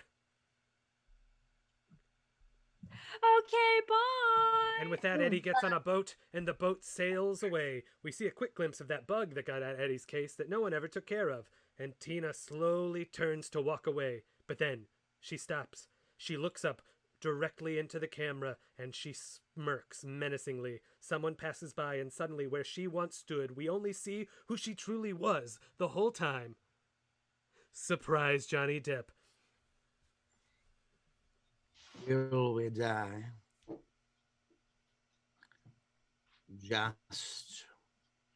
Credits! The names of human beings who worked on the film and appeared in this live Zoom reading appear. She's there, and he's there, and he's there, and Brian Metolius, who wrote that original song, is there. And towards the middle of this, we see this notice. No one was harmed during the filming of Dude, Where's My Fantastic Friends? Who are we kidding? Lots of people were. Just remember, we share our little world, so always remember during the trying times, don't do what the wizards do. Help everybody out. Consider other people. Consider their dreams. And keep dreaming yourself. And remember the dreams we all share of a bright return to a world with less bad memories. And when that time comes, remember to never take for granted the power of a simple day with some of your friends, the fantastic ones. We then cut to a post-credit scene, where, in this post-credit scene, we see news editor John Voight. Say, has anyone heard from my son? The senator? I haven't talked to him nor seen him in days. I've had such a good couple of days. Nothing bad has happened, at least not bad to my memory. So I'm sure he's fine. But I cannot seem to get a hold of my son. Does anyone know? Does anyone know what happened to my son? We cut to black. More credits appear. And these people are there. And these people are there. And so many people until we cut to one more post-credit scene where two fancy schmancy movie studio executives sit at a table. All right, well, great. We did it. That's a movie. It's in the can. Now we get started on the next 4 films. They applaud for themselves. You know, we've set a structure, and we can always rely on the original stories and world building as well to keep things nice and consistent. You know, simple is the way to go with this franchise. Agreed. Nay! Nay, I say! We pan to see Martsy Partsy in a business suit. For I have a couple of fantastic ideas for the next movie. The end. Yay! Woo! We did it!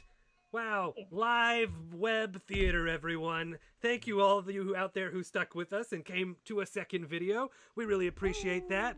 And yay, so cool. And amazing. Awesome. And you guys don't even know this. We actually have a special guest joining us in the Zoom right now. We do have the writer of the wonderful musical number you saw, Mr. Brian Matolius, who is going to be joining us as soon. I realized I pressed the button and then said he's joining us, but Zoom does take a moment for front matter to happen. So as soon as he clicks to start the video, Brian will be here. Oh my God. Hello, am I here? Your voice is here. We hear yes. you. Brian. Hi, you're here. Brian. Oh, But what do you look Turn on like? your video. Oh, Brian, I can't see your face. wait. Okay, how about now? Hey, Brian. Yeah, there you go. Puffs composer Brian Matolius, everyone. Hey, Brian. Buddy. Hi. And just to update everyone in the cast, sorry, I have to lean over and look at my second screen. Forgive me. We are at $1,950 for the Humane Society of New York and other animals. Yay! So thank you all so much. Let's see if we can get that number to 2,000. Similar to last week, we are going to do another quick Q&A for anyone out there who has any questions at all. And yeah, so we'll get to it. Yay! Well, that was fun. Thanks for watching. I forgot about a lot of the jokes in that script, and one, how specific they are, but also how silly and dumb they are. Jake, are you wet? Yeah, soaking wet. Great. Hey, big up to Beyonce Vula for doing all the water effects.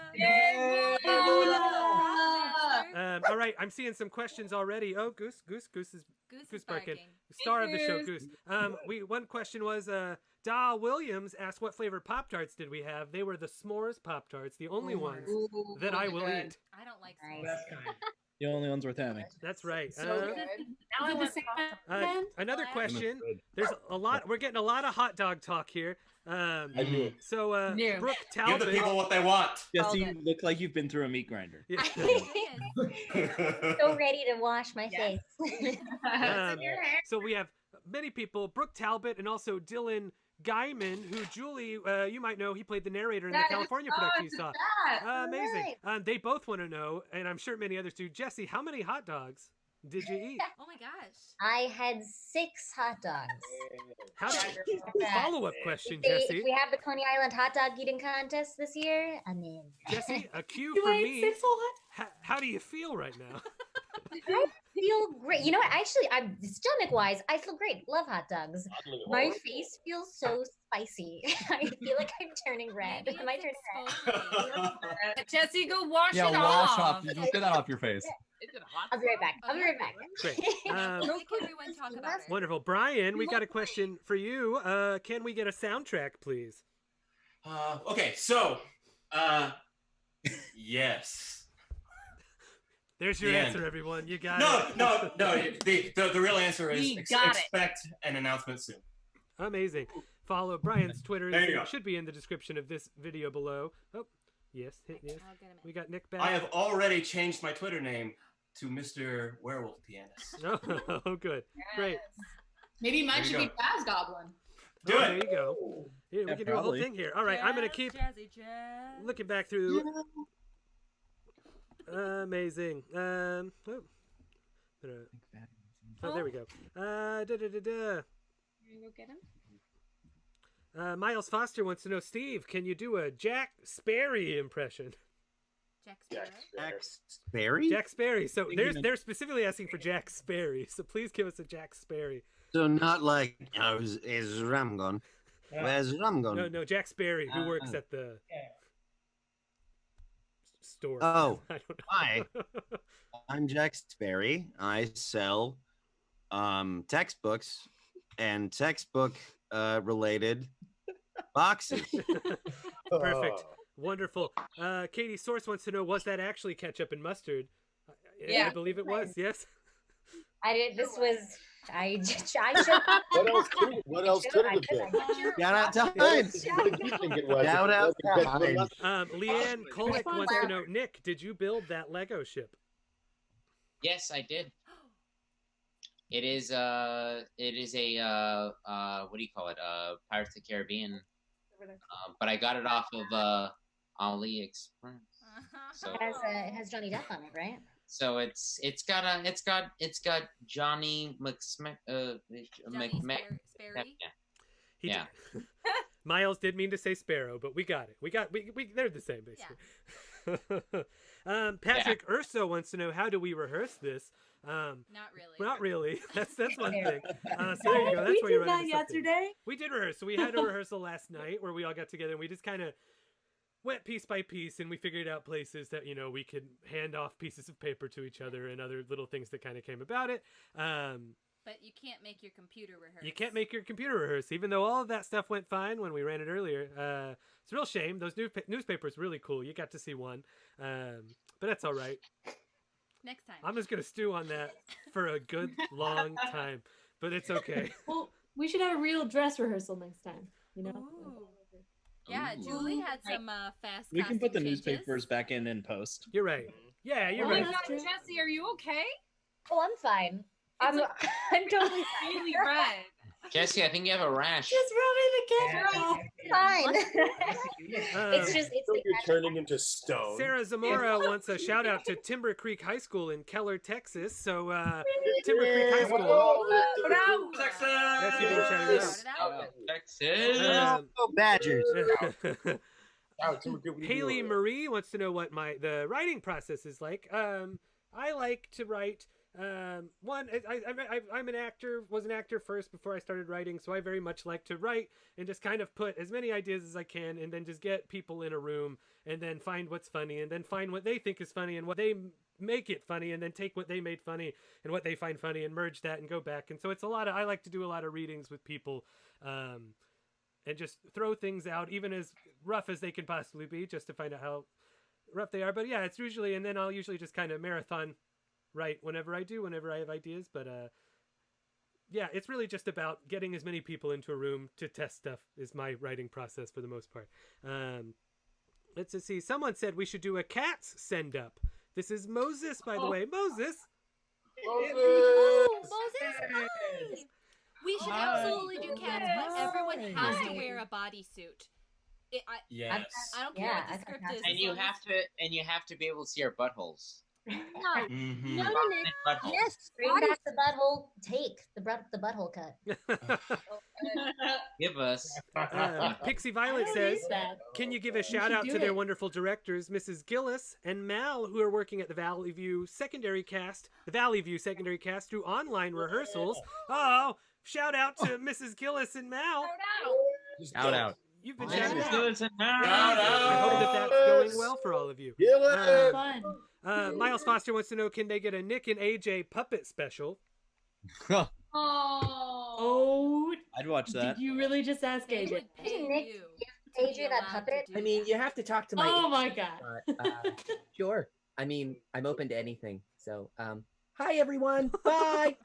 It would be durational and dark. Yep. Wow. Brian Melody wants to say it would be amazing to include the Jazz Goblin song on the Puff soundtrack. Well, I think that would also be amazing. It was recorded yesterday, what you saw.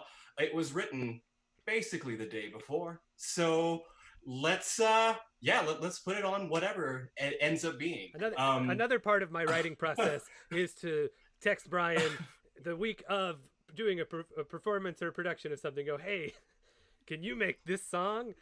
And then he does it, and it's always good. I get a text at like 4 a.m. Hey, do you think there could be like a jazz version of the Puffs theme? And I'm like, okay. And that's what you heard for 15 All minutes right. before the video started. Amazing.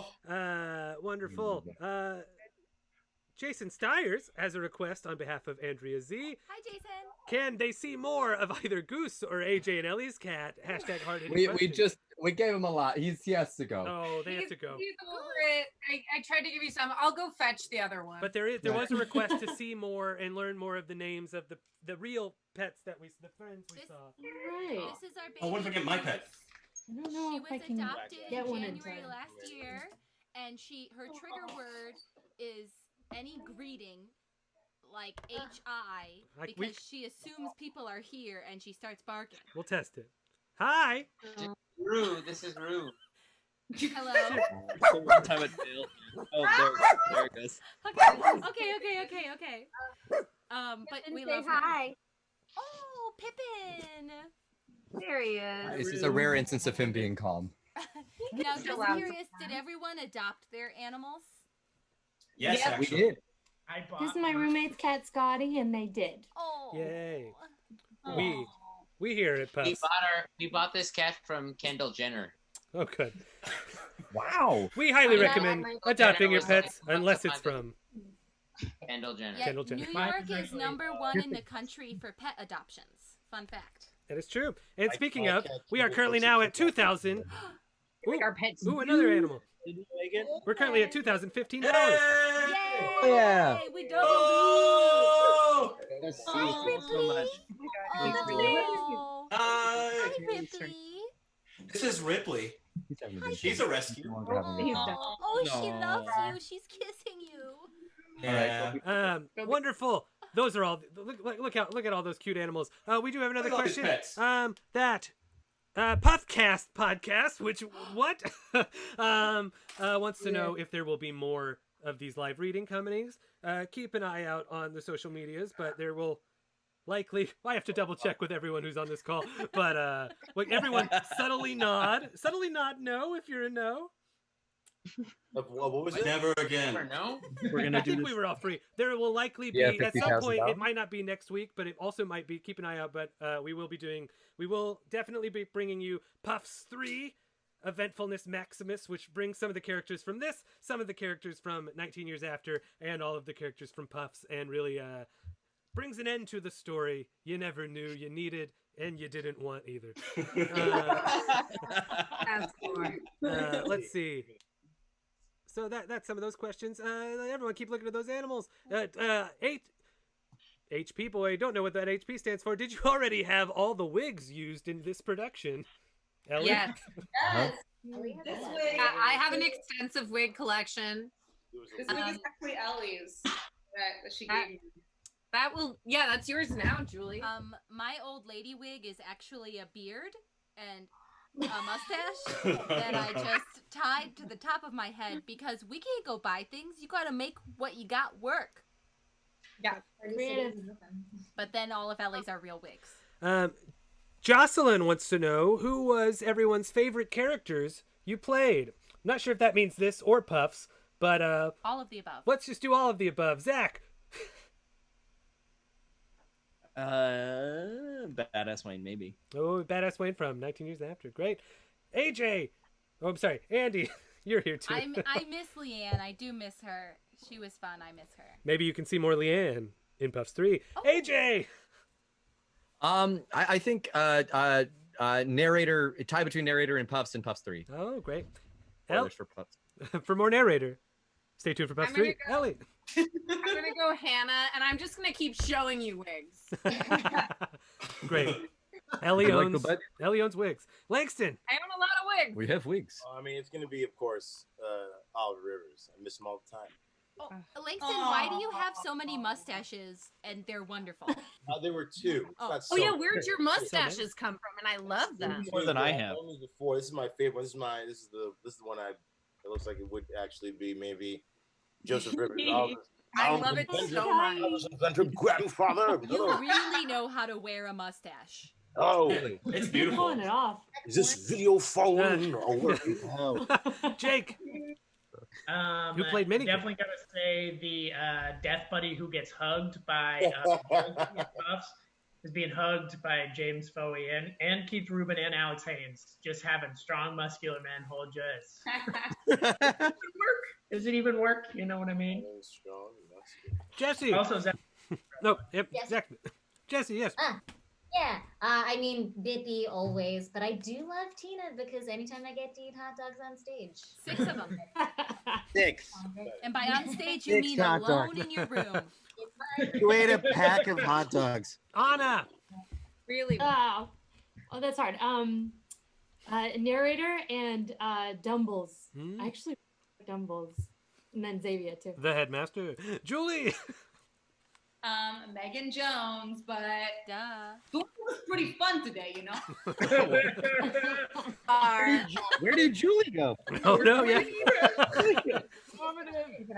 Seamless. Who needs a reel? Madeleine Bundy. That's a yell. Where's Lauren? My answer is still Myrtle, but I do love Eddie. Oh, great. You're a great Eddie. I'm sorry. I'm eating this Pop-Tart. I need to. Steve!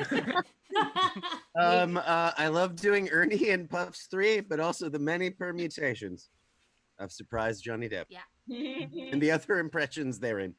For more Ernie and Surprise Johnny Depp, come back for Puffs 3. James! Voldy and Mr. Bigley. Mr. Bank Manager. For more Mr. Bingley. Earnestly, join us at Puffs 3. Yeah, truly.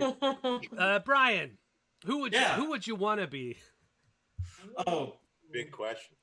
Oh man, I would want to be Mr. Werewolf Pianist for life because I feel like just like Surprise Johnny Depp, I've been him the whole time. Oh, at Werewolf Pianist, everyone, and Nick. Zach Smith, of course, but also Surprise Wizard Chef in the background. Everyone's favorite character. Will Surprise Wizard Chef be back in Puffs 3? You know it. I mean, now, yeah. Yes. Ellie Minsu Song just wants to say that you're Moira Rose. Oh, I'm honored. Oh. I'm honored. John Rosenthal wants to know if there's any chance of getting a live reading of Witches in Salem, which is another play that I've been working on for a very long time. So I don't know for sure for that, but do subscribe and follow this YouTube channel because we will, after all the Puffs readings, we will be bringing you some various other things that we don't have planned yet, but they will be here. So please follow it and smash the button. That's like a subscribe button. Yeah, ring that bell so you get a notification whenever the new video drops. Also, Patreon. Would you all watch us play Fortnite? I feel old. Yeah, we could do 3 hours of Fortnite. I have been watching a lot of Animal Crossing videos on YouTube. It just calms me watching other people play it. Do you watch mine, Andy? No, of course. But yours will is not call me. I watch yours for different reasons. I know At the Fuzzy Mask Man on Instagram. I know I saw this question, but Steve, just a question for you. Will we die just a little? Great question. Wait, what was that? Will we die just a little? Wait, sorry.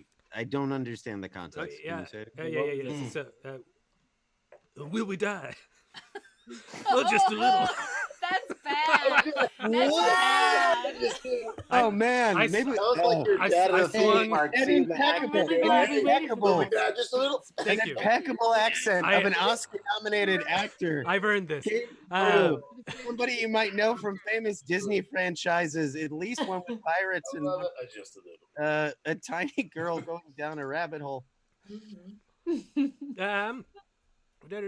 Will Casey wants to know, will we release the recording of the last show? I saw y'all recording during it. We only recorded the very final performance of Puffs. We only recorded the Zach Smith bit, which you can find on the Puffs YouTube channel.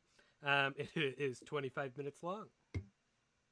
But it's a really fun time, so I do highly recommend it. But that's all we captured at the last some other show. videos that we that are unauthorized that are out there that you can find. Okay. Yeah, or you could also maybe find some clips. Really? Well, how much have you recorded of us? Hold on, Are they all videos of us eating? I have pictures of It's like of Zach's entrance when he got a standing ovation for like 2 minutes. Oh, that was wonderful. Yeah, that was great. I am seeing a lot of questions. Wait, what?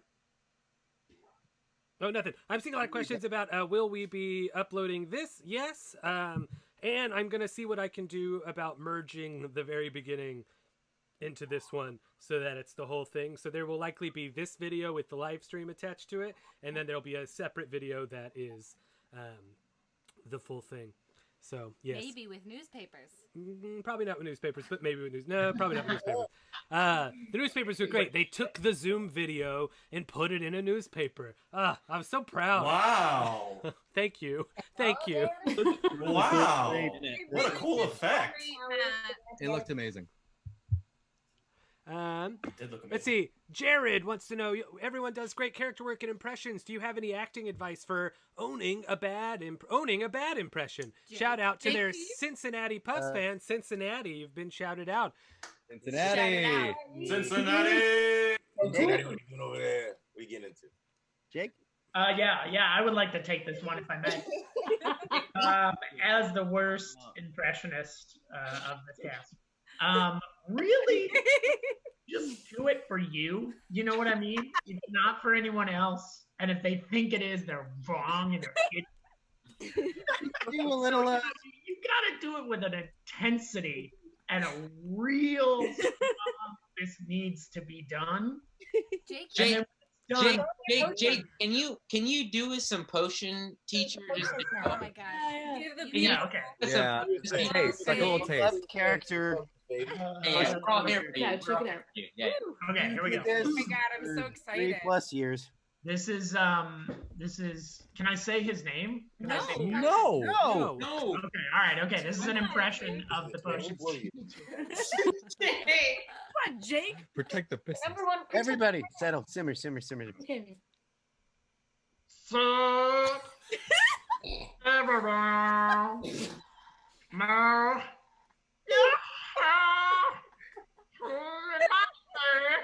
It was never this. It was this. Cut. He used People to do paid this you on to act. stage and spit in our faces on accident, but maybe on purpose while he was doing that. It was our. We were in the front row.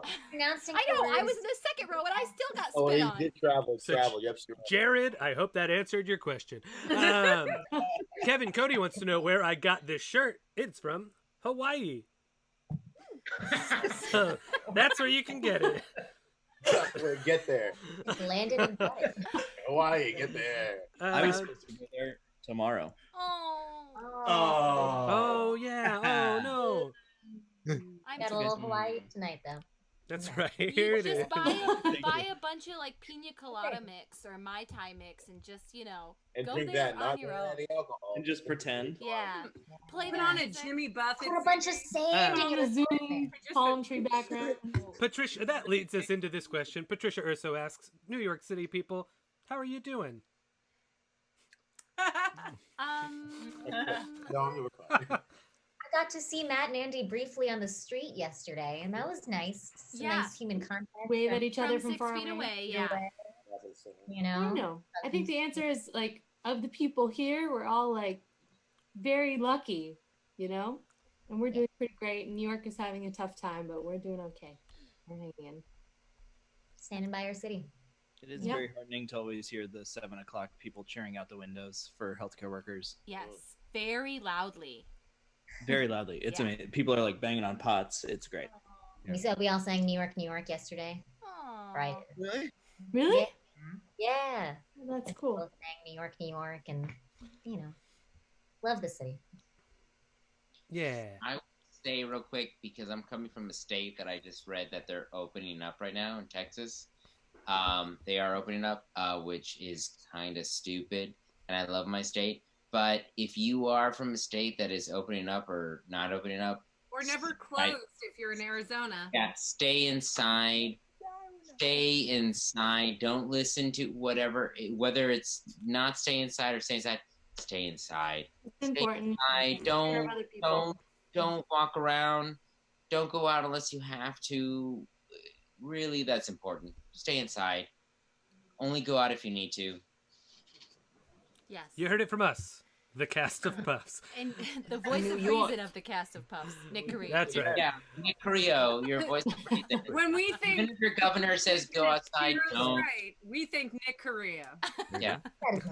I know. It's surprising, but really, stay inside. Yes. Don't. Please. All true. Thank you for asking, Patricia. I'm also seeing a lot in the chat talking about the newspaper. I appreciate it a lot. Thank you. Thank you all. It looked great. Thank you. It really I'm did. so sorry. Someone Matt. wanted to know how it was done. I'll tell you. We're using Streamlabs. I want to know. You can put up a picture. You can put an image up in the same way that I do the videos. And I had a square sectioned off and then just shrunk the Zoom video down. Was it and a put it in separate that. feed? Yeah, it's just two things, just two frames on it. I think all of the little scene videos potentially overloaded the program. Too ambitious. Too ambitious, one might say. But handle your Chris over here. would I take it back? Go big or go home, my bro. There's gotta be a way. A man named Keith Rubin has a comment on Jake's, and he says that this is better than it was. Keith Rubin, hi Keith, other swing of puffs. Thanks for watching, Keith. Beth says that Beth would like to thank everyone for doing this live stream and made a day brighter. Thanks for watching, Beth. Thank you, Beth. Miss you. Let's see. Zach Smith told us to stay inside. Guess we gotta. You're right, Melody. Jay Finch, Finching at home, Finching 6 feet away, Finching with a face mask. That's right, Jonathan Rosenthal. Perfect. Just making himself at home. Love it. For months.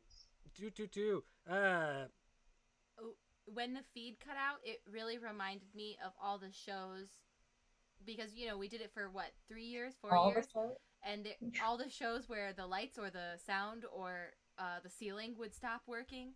And was it Ellie? The ceiling gave up. Was it the lights that went out Remember for the show? They gave up? The ceiling, yeah. The lights. The building didn't show up for work. It just went, I'm tired. And Ellie came out on stage and was like, just goes like, so, I've had enough. where's everybody Little from? water ain't all Okay. That goes I groundwork. didn't come out on stage. I was already We on were already out of and it was right in the middle of me and Julie doing the scene, and it was our second to last show, and I just went, well, I guess I'm talking now. So I think you did an admirable job. I don't want people to think there was like a plan involved. Every There was time nothing but panic. Just kind of gave up. So. I ran away. Ellen Meadows is watching, and it's 3:15 in the morning in the UK. Thanks, you. Ellen. Go to bed. On my sleep schedule. Keep rolling. Keep rolling. Keep Stay up. going. Faith wants to know what has been everyone's go-to hobbies during quarantine. Oh, where'd my crochet Cooking. go? Just throw them out there. Video game. Animal Crossing.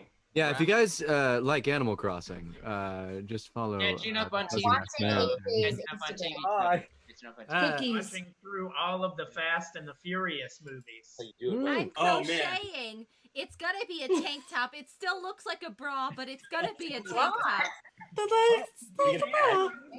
It's not a bra until I give up and make it a bra. And I've been playing the Final Fantasy VII remake, and that's it.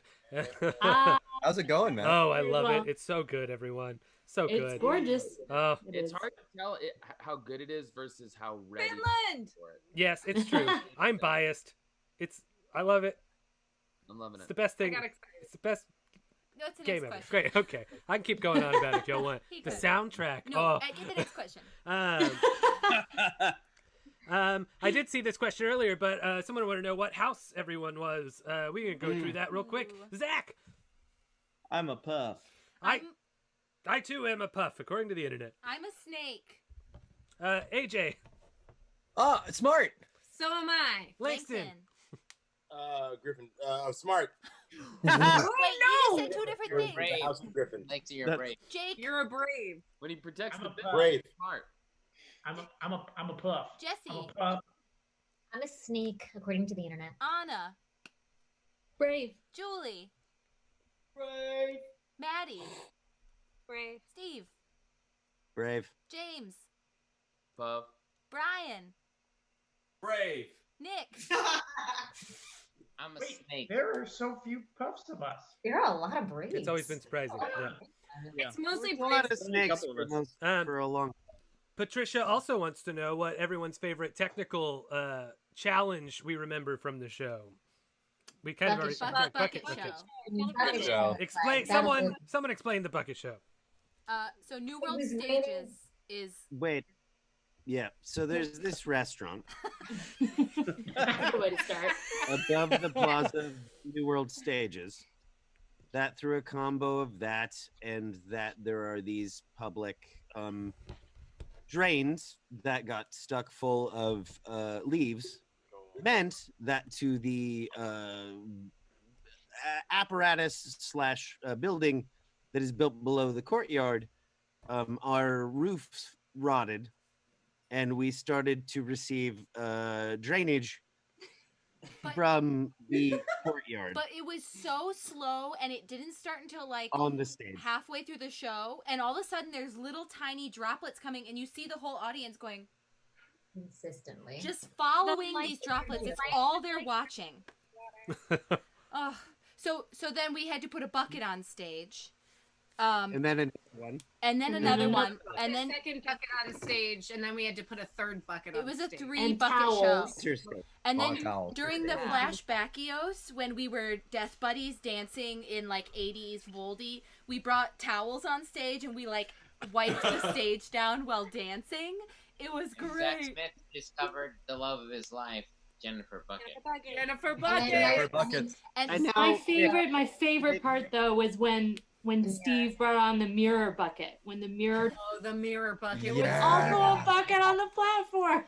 Because you see him gathering on the platform as the doors are about to open, and everyone was like, "Oh no, do they need another bucket or something?" And then realizing that, oh no, Steve's just committing to this bit. Yeah, just doing a bit. But to get very Lori, Nick, you Jennifer Bucket origin story. Oh, the Jennifer Bucket story? Yes. So she was the love of Zach Smith's life, who coincidentally turned herself into a bucket. And But it was just a coincidence. Nothing to do with and anything. became the bucket on stage, and I loved her. But then through so many other stories and through so many torrid relationships, turned herself into the donut that the Christian's teacher uses. And I saved her through so many other things, and we had so many torrid relationships. I think we were engaged at one time. I think we got married at one time.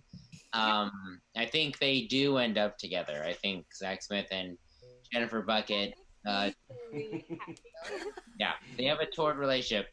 He had to save her at one point from because he turned her into a donut, into something else. Like in the Quantum Leap story, she's the leap. We Believe also were performing that day when the power went out in New York, and all of a sudden the lights just went out, and it was a 2-show day. So we did the matinee, and then between the 2 shows, I think, was it Alex? I don't remember who was like, "Oh, something's happening with the power. This show is gonna get canceled," and we were all like, "No, it's not." And then because they kept going dim in the dressing room. Yeah, and then all the power in all of New York City went out, and they canceled the show. And we had to walk across everything. There was also a very fun show where Steve ate soup from a place he shouldn't have eaten soup and got. Yes, everyone on the internet should know this. Don't wait. Don't eat soup from a supermarket in the Times Square area. I mean, in this point in time, like these things seem very obvious. Don't eat soup from an open place at a supermarket in the Times Square area. In the Times Square. But he, as you saw, Steve doesn't really. Oh no, I'm sorry. Okay, go ahead, move on. No. No, I was just saying we'll do 5 more questions, and then we gotta. No, Jake. So I ate soup. Got through about 6 minutes of the show. Steve does a really good Alan Rickman, and as you saw, my Rickman is terrible. And so at one point, one of the jokes is, "Look at who teaches sex ed." And when the door opened and I did my Alan Rickman, the entire audience was just like, "Yeah, who teaches sex ed? Who is that? Why is that?" Because Steve had gone on for the first part of the show. Yeah, I called out 8 minutes into the show to go backstage, and to be fair, Steve ate a lot of questionable soup throughout our run. Truly. Throughout our run, he had a lot of questionable and we hadn't seen really So he should have just been a lot. What flavor? So like, subscribe. Like and subscribe for more Steve Soup's Corner, exclusively on the Ultra Core YouTube channel. Smash that subscribe button, slurp that soup. Amazing. Drop immediately. Maddie, Faith just wanted to say that you look great in that costume. Yes, you do. You really do. That's so nice. And I came up Good on you. And they like your hair. Thank you. Rachel wants to know if everyone has a favorite prop from the show. From Puffs. From this reading? From From Puffs. Zach. I like the bird prop. Oh, yeah. Birds are funny. Birds. That was always fun. Want to know about my writing process? A lot of bird jokes for some reason. Andrea. It's my teddy. AJ. That's fair. This light putter outer. Oh, we all stole props. Ellie. Mine was the tiny scroll Oh. that said, no being too sad. I don't have it, Oh. but I loved it. Jake. The Zach Smith collar. I really liked that collar. Jesse. I like the giant scroll of curses, of curse words and curses. Anna. What props are set? But probably all the books, but also the stupid bird that I had so much trouble with is Xavier. Julie hated that bird. Love-hate relationship. I just hated it. Magic rock. Where does magic rock come from? Maddie. I like the training wand. I think Langston has it. Sure does. The tennis ball on the wand. And worth saying, all the props made by Madeleine Bundy herself. Yeah, that's right. Yeah, Langston, do you have that one right next to You you? have it. I was going to say it's I use it. There it is. Spoilers for Langston's answer. Steve. Oh, the Wayne's book of like advice that he gives to Cedric. Yeah, that's a good one. James. Megaphone. Oh. Yes. Hey, Brian, do you have a favorite prop Yeah. from the show? I do have a favorite prop, and that is specifically the page that has Paddington in the book. Yeah. Pops approves Paddington. Puffs loves Paddington. Nick. I've met him. I like the pop-up cane. Yeah. Great. That was Terrifying. And Langston. Favorite prop from the show were the Dementor eyes. Oh, the soul-sucking security guard eyes. Yeah, security guard. Langston. The dimension eyes. The dimension.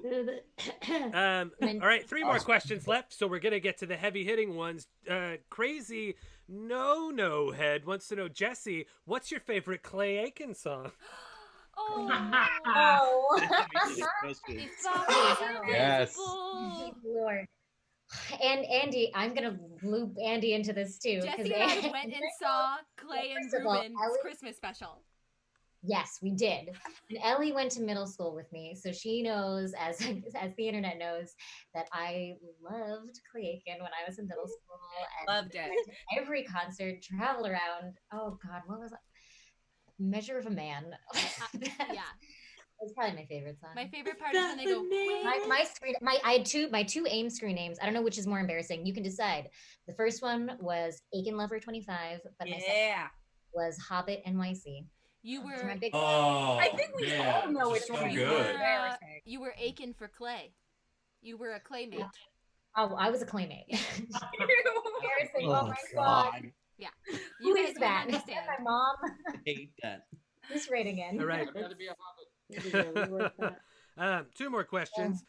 Wait, you said their favorite song, right? Measure of a Yeah. Man. Great. Measure of a Great. There you go, everyone. Yeah, you know it. Another quick round for everyone. This is a preview of Steve's Soup Corner. What's everyone's favorite soup? Zach Moon. Oh my God, I don't know. Split pea. I was a fan. I worked for a while at a place Wow, that came out bold. isn't important, but they had a really great corn chowder, and I loved it. Good corn chowder. Is that the place you worked at with me and AJ? That's right. We don't need to say its name. I love the What? vegetarian vegetable with the alphabet letters in it. Campbell's. AJ. Oh God.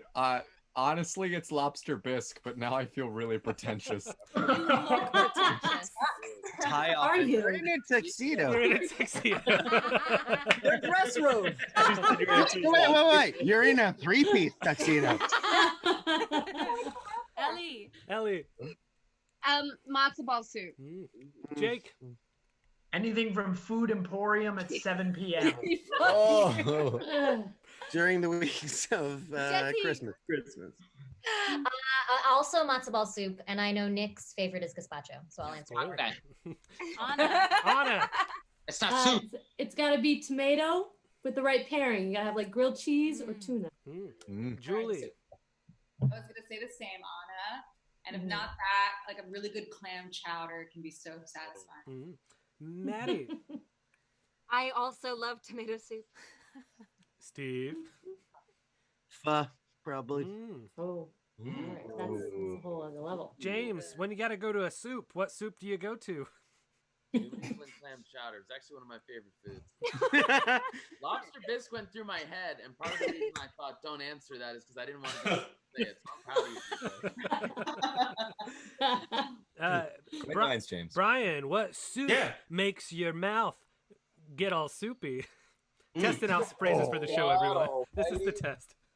My mouth get all soupy?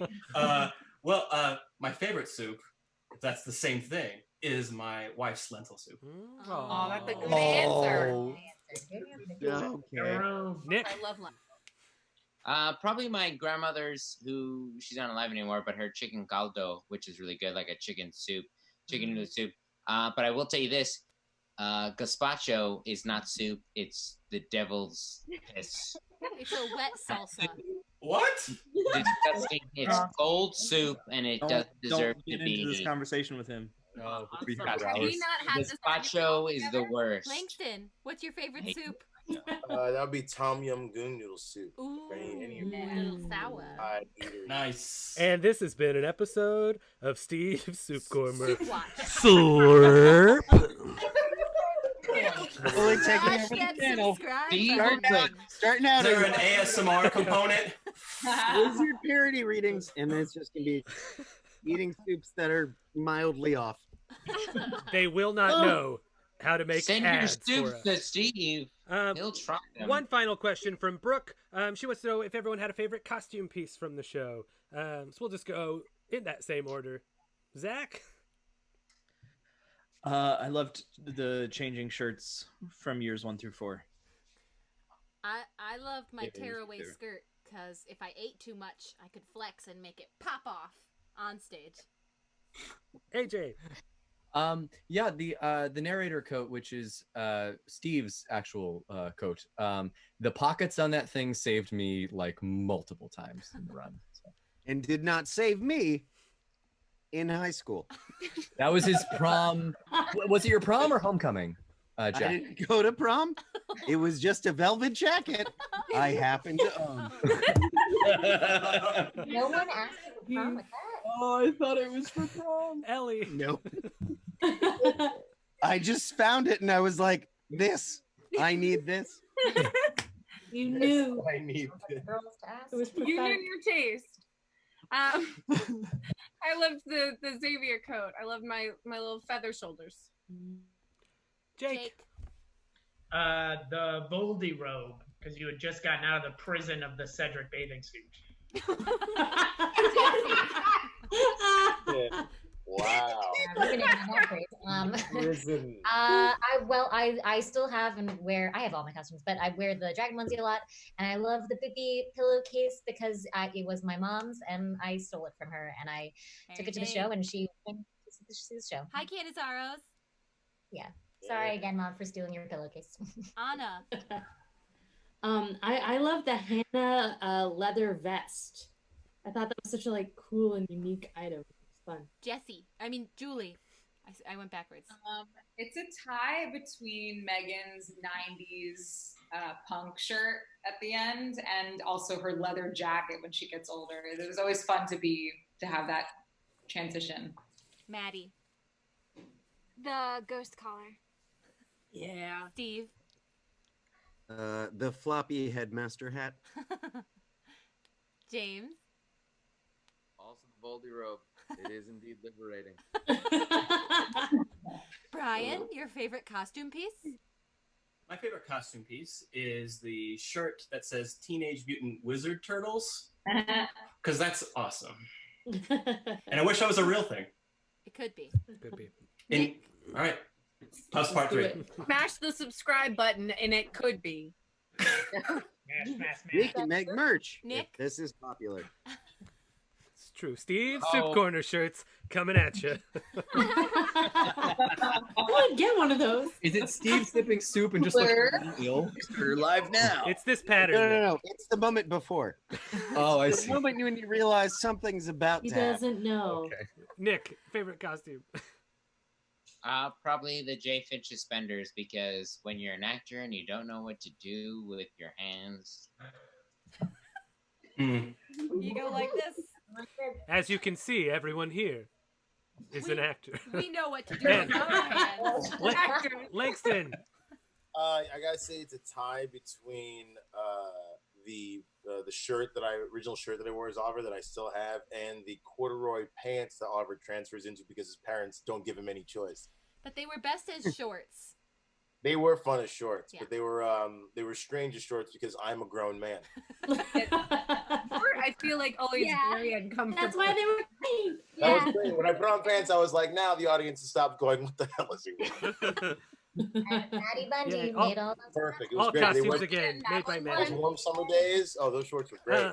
And with that, we are going to bid you all a good night. Thank you sincerely so much for watching us in these zany, crazy times. Thank you for dealing with us through technical problems. Our final number tonight, just so everyone knows, is $2,054 for the Humane Society of New York and various other animal shelters that we will send that to.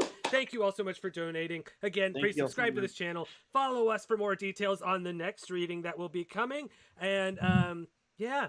Thank you all for taking part of this. I'm talking to you actually on the screen right now. Oh, okay. You're welcome. Yay. And was. thank you, Brian, for writing that wonderful song. Yeah, in the middle of Brian. this. Yeah, Brian. That was awesome. Yay. And with that, we will say good night, everyone. Bye. Bye, everybody.